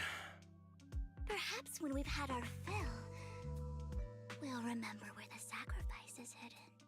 You know where the sacrifice is? So, can we go get something to eat now? And I'm also looking forward to receiving a special dessert from you. We can discuss what you wish to know while we enjoy dessert. Of course. I wouldn't let such an important guest discuss matters on an empty stomach. As for dessert, I will prepare it myself, and I guarantee it will satisfy you. I'll come find you later. I wish you a pleasant evening. Burton hurriedly leaves, and Vivian seems to breathe a sigh of relief. These kinds of people are exhausting to deal with. I really don't know how Hugo used to put up with it. What did you mean by dessert just now? I couldn't really follow. Hugo taught me that bringing up dessert in such situations is a way of telling the other party they need to offer more. Fortunately, that old fox Hartman is terrified of losing power. He's definitely keeping the destruction of the sacrifice and the fact that the sacrifice core is fake hidden from the other family members. Otherwise, Burton wouldn't have been so willing to raise his offer. Lord Phaethon, let's find Hartman's study when the banquet is at its busiest. All right, I've already taken note of the surrounding terrain. Once more people arrive, we'll enter the garden through the door in the corner of the banquet hall. Wherever you go, I'll follow, Lord Phaethon. In accordance with the plan, you head deep into the manor after sneaking out of the banquet hall with Vivian. It doesn't take you long to reach Hartman's study, and with a gentle push, the door actually opened. Isn't this going a bit too well? Yeah. The security around the manor is really strict, but inside might be more lax. But just in case, let's tell Lycon. Right. Having some backup would be safer. Let's check Hartman's recent correspondences for clues. I still have concerns about the sacrifice core. Right. Though the core he gave Dina was fake, Hartman might have left a trick up his sleeve and hid the real one. Then let's split up. You and Vivian search through Hartman's office for a while but find nothing. Just then, footsteps suddenly come from outside, and in a moment of panic, you hide behind the desk. Esteemed guests, is the catering at the Ravenlock family banquet not to your satisfaction? So much so that these two distinguished guests felt the need to come to my humble office to scavenge for food. Don't want to come out? Well, after all, you don't have long left. Burton, that greedy idiot, fell for the mayor's trap. But I never expected that he would bring you into my territory. I suppose I should thank him. Otherwise, I would have had to go to great lengths to eliminate you. Vivian, Phaethon, give Hugo my regards. Tell him I shall be taking the wealth and power of the Ravenlock family for myself. Hartman raises his gun, aiming at the desk, yet there is no gunshot. With a clink of metal, a familiar voice comes. The bullet? How? Dear uncle, why must we be so distant with one another? You can just tell me what you want to say directly. Hugo! Impossible! You're...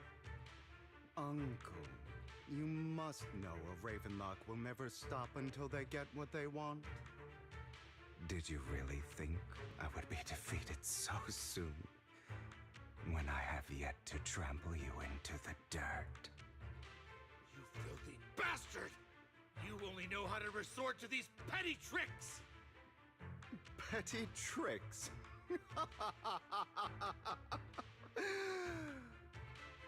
Perhaps you'd like to know what I managed to accomplish using this faked death of mine. My dear uncle. I knew he wasn't dead. That was impossible. That was impossible. Faking my own death. Hope it's all worth the theatrics in the end. It was just to keep Hartman off my back, but maybe I went a little overboard. The manager must be pretty shaken up. I should apologize at some point. Yeah, we don't need to chat with these people.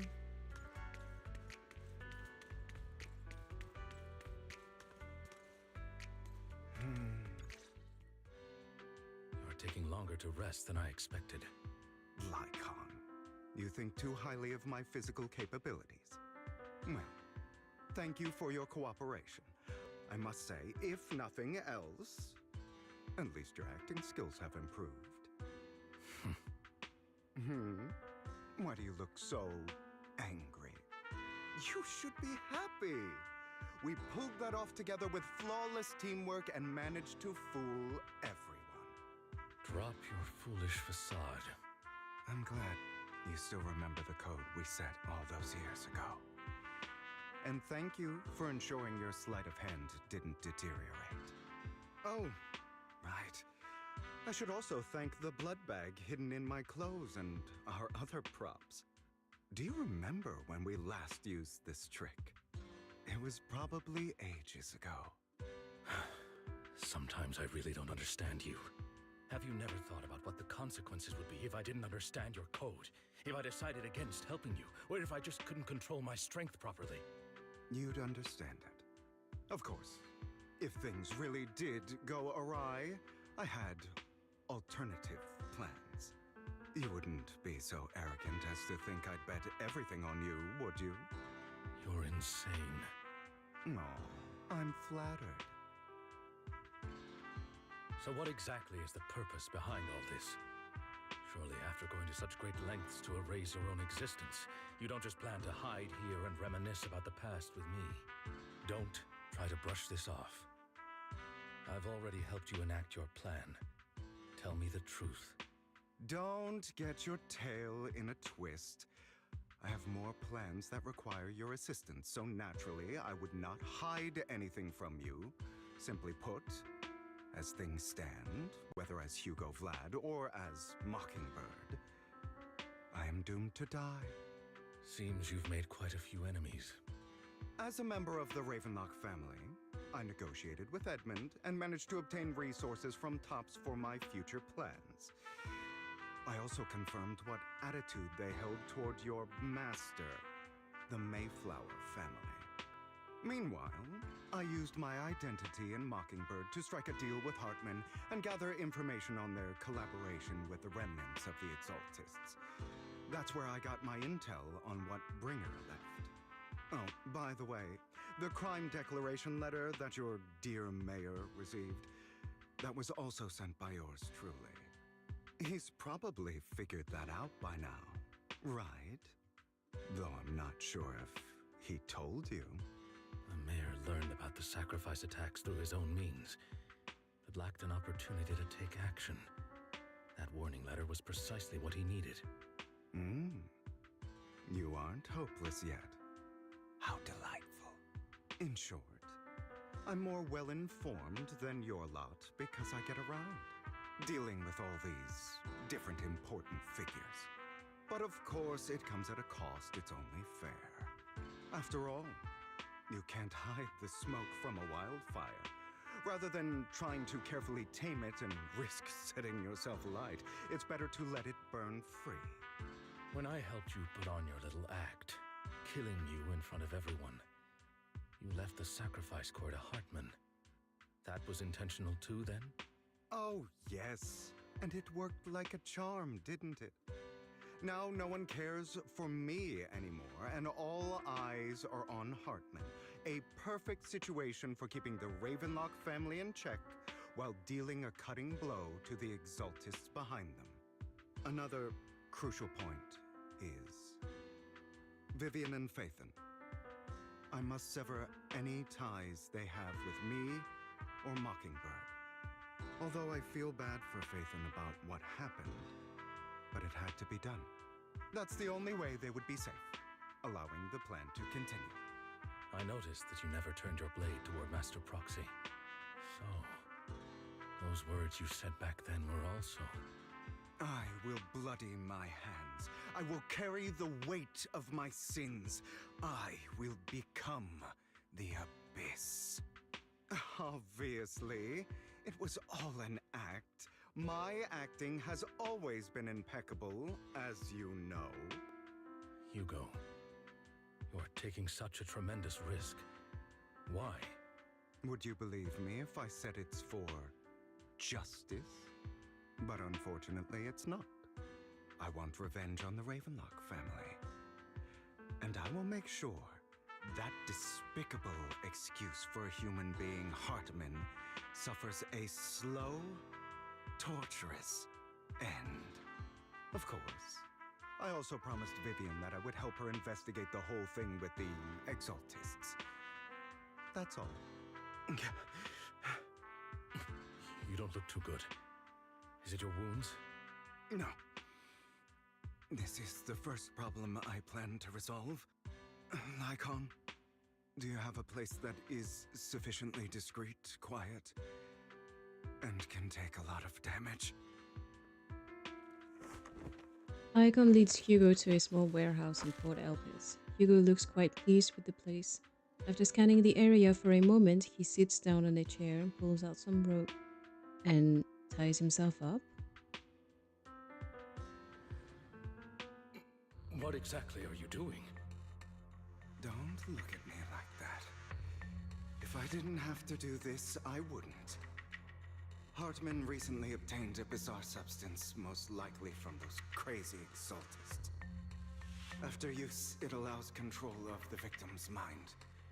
To some extent. You were dosed with it. To be more precise, Lycon, I deliberately allowed Hartman to put this drug in my cup to facilitate our previous collaboration. Hugo tells Lycon of what happened back in the private suite when he was negotiating with Hartman. The only reason Hartman agreed to work with him was because of this. After that, every time Hugo and Hartman met up, the latter would always add a small dose of that drug into Hugo's cup and then ask questions, attempting to glean information. After finding out about it, I quickly found someone to help analyze its composition. The good news is he gave me a very low dosage, perhaps because he was afraid I might notice. There's a different medication that can delay its onset, preventing me from actually being under his control. I simply need to put on a show in front of my dear uncle. The bad news is that currently there is no antidote. When I delay those effects, however, they will accumulate and erupt when my body reaches its limit. It may even break my mind. And that's exactly what's happening now. I need to endure those accumulated consequences. So, I will lock myself in this room for however long that takes. I've tied my limbs to prevent me from smashing this place or accidentally hurting myself. Anyway, after you leave, do not open this door, no matter what you hear. I recommend seeking professional medical assistance. This is advice I received from a doctor. Or are you saying you don't believe I can make it? So, Lycon, come find me here at the scheduled time. All you need to do is smile and await my victory. What if I want to stop you? You know you won't succeed. You never have. And you never will. Time is short. Let's begin. I understand. Don't die, you stupid bastard. After who knows how long, after enduring seemingly endless pain, Hugo finally awakens. The ropes that bound him had come undone, though he didn't know when that had happened. Hugo checked himself over. Thankfully, he hadn't injured himself that badly. After some time, Hugo straightens out his attire and tidies himself up, then opens the warehouse door.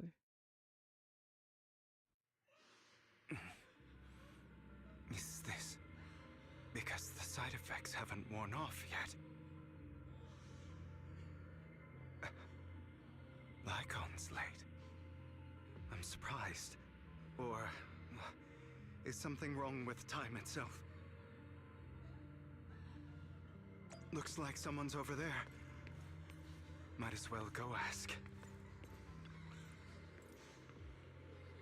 Why were you born with those eyes? If it weren't for you, I wouldn't be in this mess. I had made it. I endured it for so long. All these years of planning. I was so close. He already agreed. You, go and beg him to reconsider for me, okay? Tell him you'll do anything. Tell him to take me back. No, he won't want to see you now. You can't go and see him. Mother. It's all your fault. I wish I had never given birth to you. The woman's face is distorted with hatred, as if the person before her is not her child, but an enemy who destroyed her future. She blames all her misfortune on this innocent child. Everything will get better if you just die, right? If you die, he'll come back.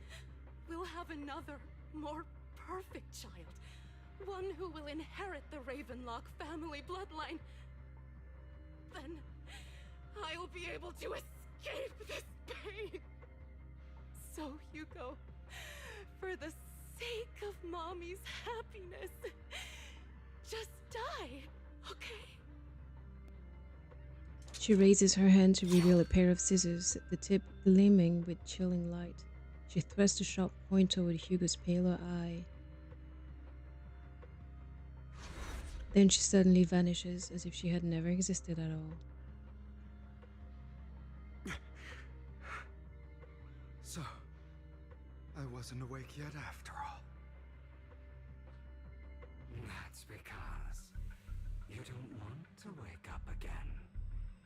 Who are you? I am you. Hidden deep within your heart. Your most true self. You want to kill her, don't you? Your so-called mother. Every time she beat you without reason, when she tried to gouge out your eyes, when she sold you into that hell, laughing all the while. You wanted to be the one to end her life. Why not admit your hatred? As you are, you can hunt her down and make her pay for the living hell of a childhood she made you suffer.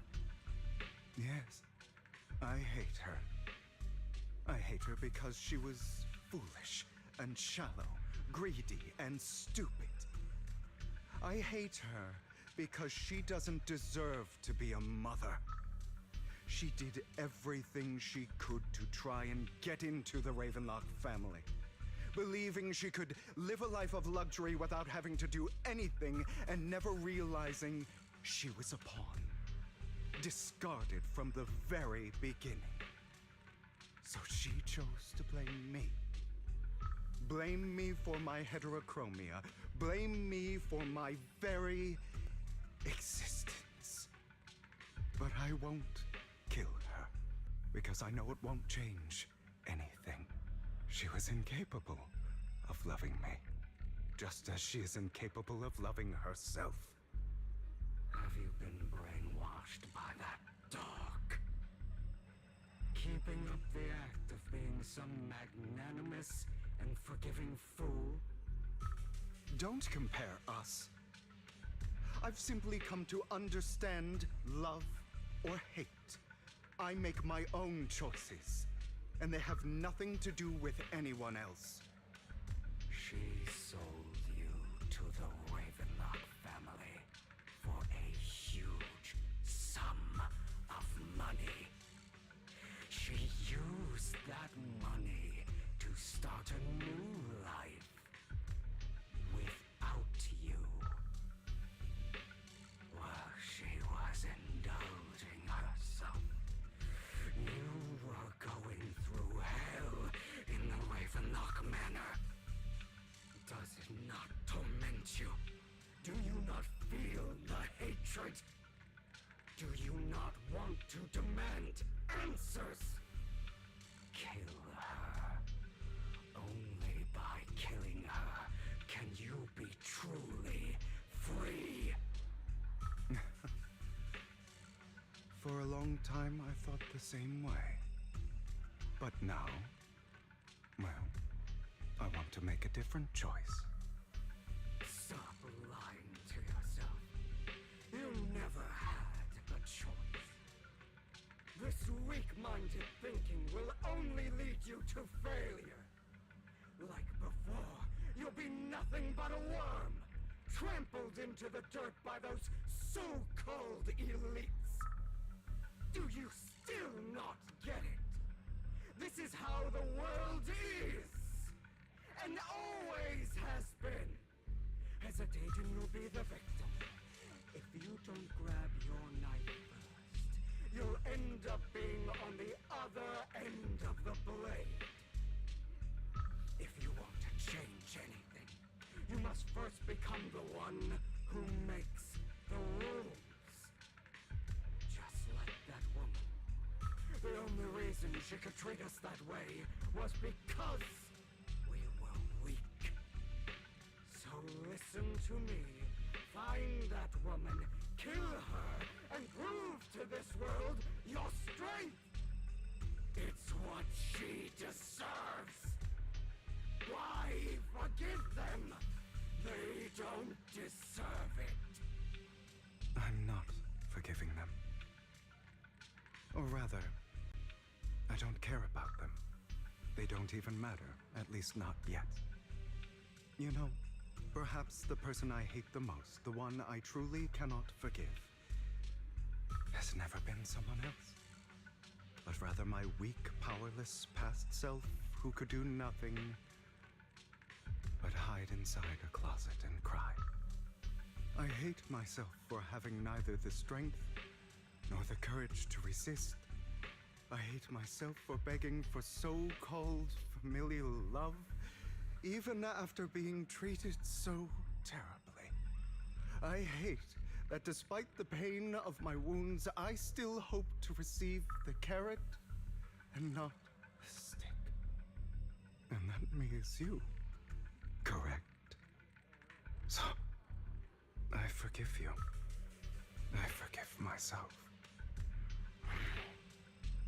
You'll regret this, fool. Your pretty words mean nothing. You will ultimately return here to me. After an intense bout of dizziness, Hugo awakens in the dog rail house. The ropes that bound him had come undone at some point. Hugo takes a deep breath of the damp air and stands up. Hugo straightens out his attire and tidies himself up. Then he opens the warehouse door. I see. This is still an illusion. I wonder who's going to show up this time.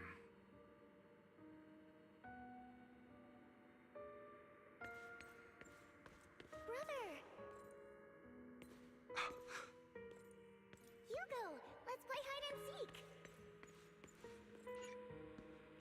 I'm already hiding!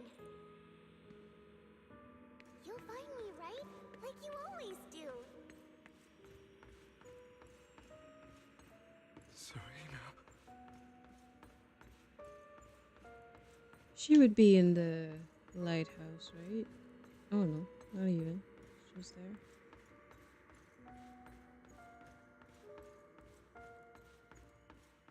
You're looking in the wrong place! Yes, it I found an even better hiding spot this time! Harder to find than any place you showed me! Well, let me move. Hey, Hugo?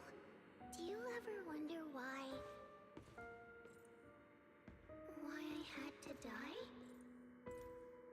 It was because of me. That's right. It was because of you. It's all your fault. If only you didn't exist, I wouldn't have had to suffer. Still looking in the wrong spot. I can't believe you still haven't found me after all this time.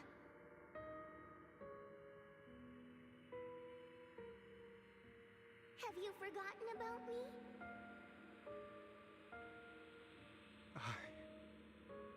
I haven't forgotten. It's okay. I'll forgive you. I'll still be nice to you, just like before.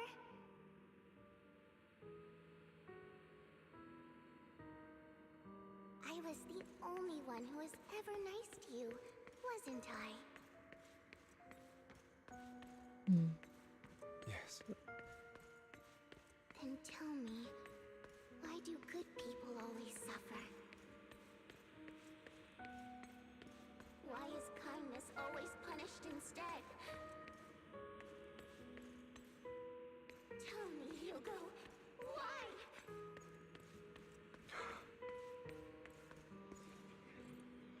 Hugo, are you lost?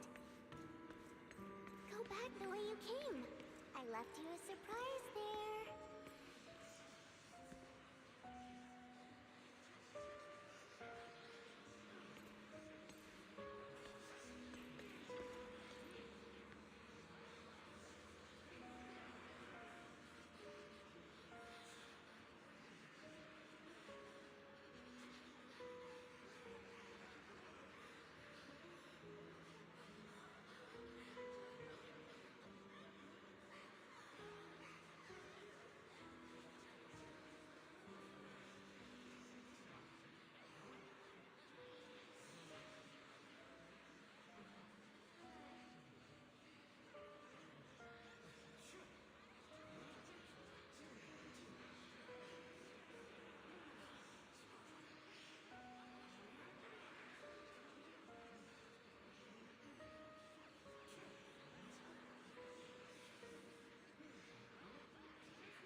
You shouldn't have let him in from the start.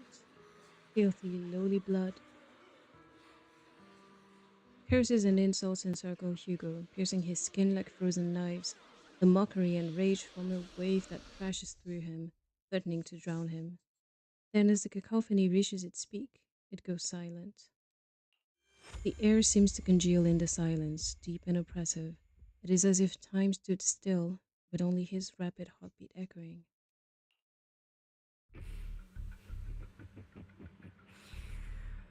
I told you that you would eventually return. We meet again, my friend. I told you, I am you. The side of you that you've always tried to deny existed. Of course. I know. This time it's about Serena. Right? Yes, your half-sister. And the only child in the Ravenlock family who was kind to you. Unfortunately, it was her kindness that led to her untimely death. It was my fault. I don't like the way you blame yourself. Because that means I'm to blame as well. And I don't think I did anything wrong. Your mother sold you to the Ravenlocks. And your father, he saw your talent and wanted to use you to push the other children into competing with each other.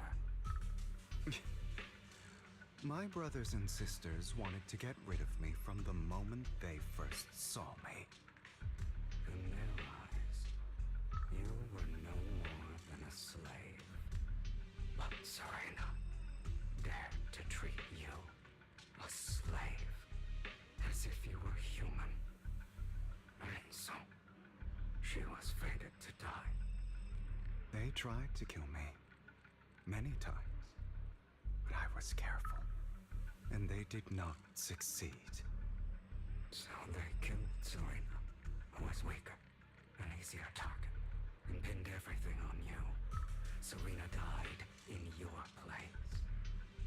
Those cruel brats thought that by reporting this to Father, they could use it to get rid of you, a rival who threatened their positions.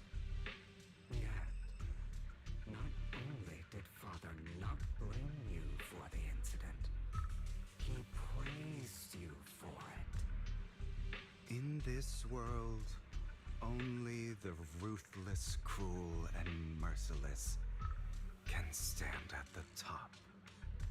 And that's exactly what you managed to live up to, no? You found a perfect opportunity thereafter to catch the ringleader of the group who framed you and almost beat him to death.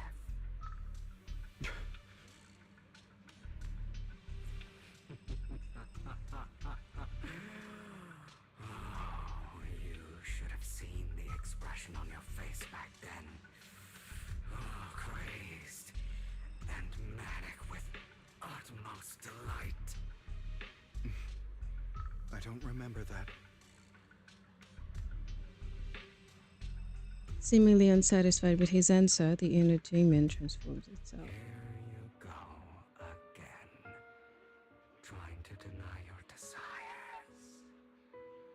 Deep down inside, you've always wondered, asking yourself why these evil people never got the punishment they deserved. Why the world is so unfair. Don't you want to rip them to shreds? Just like that day when you beat that boy's face into the dirt until he was barely recognizable. His disgusting blood staining your fists. Recall your exhilaration, your cathartic release of rage, that outpour of hatred.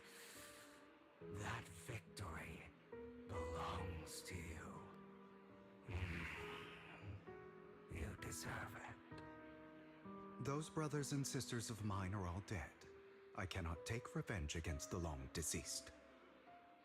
They died by Hartman's hand, dying in the power struggle to become the Ravenlock family's heir, rather than by our scythe. Boring. Boring? I find it hilariously ironic. Children who would murder their own kin for scraps of power dead at the hand of their uncle who followed their example. Is that not karma? Power struggles pitting kin against each other, betrayal, suspicion, and hatred between people of the same blood. It's like a curse written into the Ravenlock family's genes. Laughably stupid. Don't forget, my dear, that the same blood flows through your veins. As if to prove his words, the inner demon transformed into Hartman.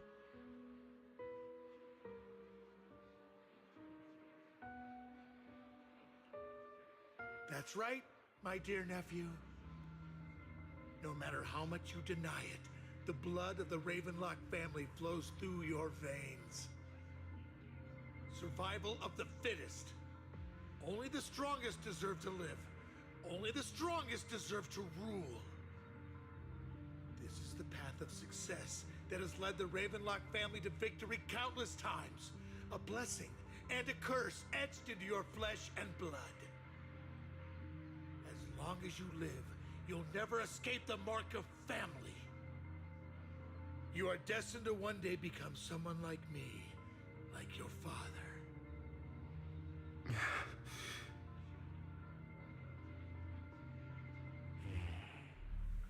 Is that fear I sense? I can see you trembling. Why does the Ravenlock bloodline terrify you so? I won't become like my father. Never. You won't become a failure like him. So relax.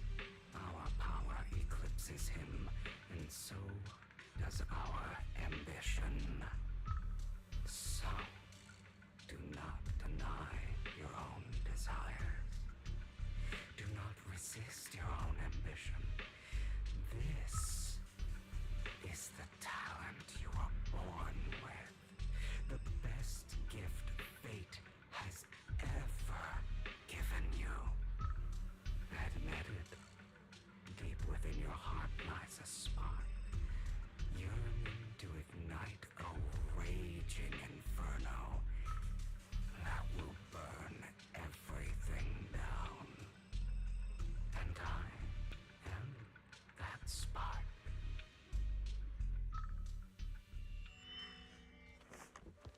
After an intense bout of dizziness, Hugo awakens in the dark warehouse. And here we go again with the same loop.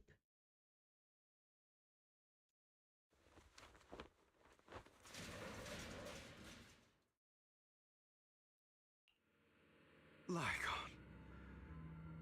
Never thought I'd be this genuinely thankful to see you.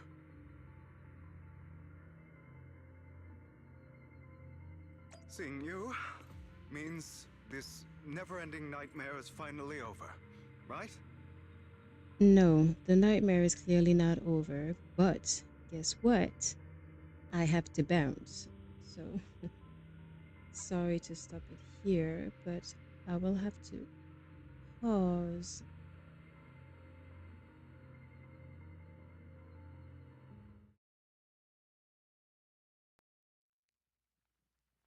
Yeah. So I haven't been paying attention to time, and I do happen to have things to do because, as I said at the beginning of the stream, life keeps lifing. So I need to go out now. Well, thank you for sticking around. Thank you for hanging out. Thank you for those of you who will watch this VOD on YouTube later because I'm not sure that it's going to be on Twitch. I don't really understand how it works nowadays. And I will see you for the next part of the story. Tomorrow I will go back to playing Expedition 33, Clair Obscure, because it's been a while now to get back to that game. But I will be back on Xander Zone Zero this Friday, and we will pick things up right where I left them today. Alright. Thank you for everything. Bye.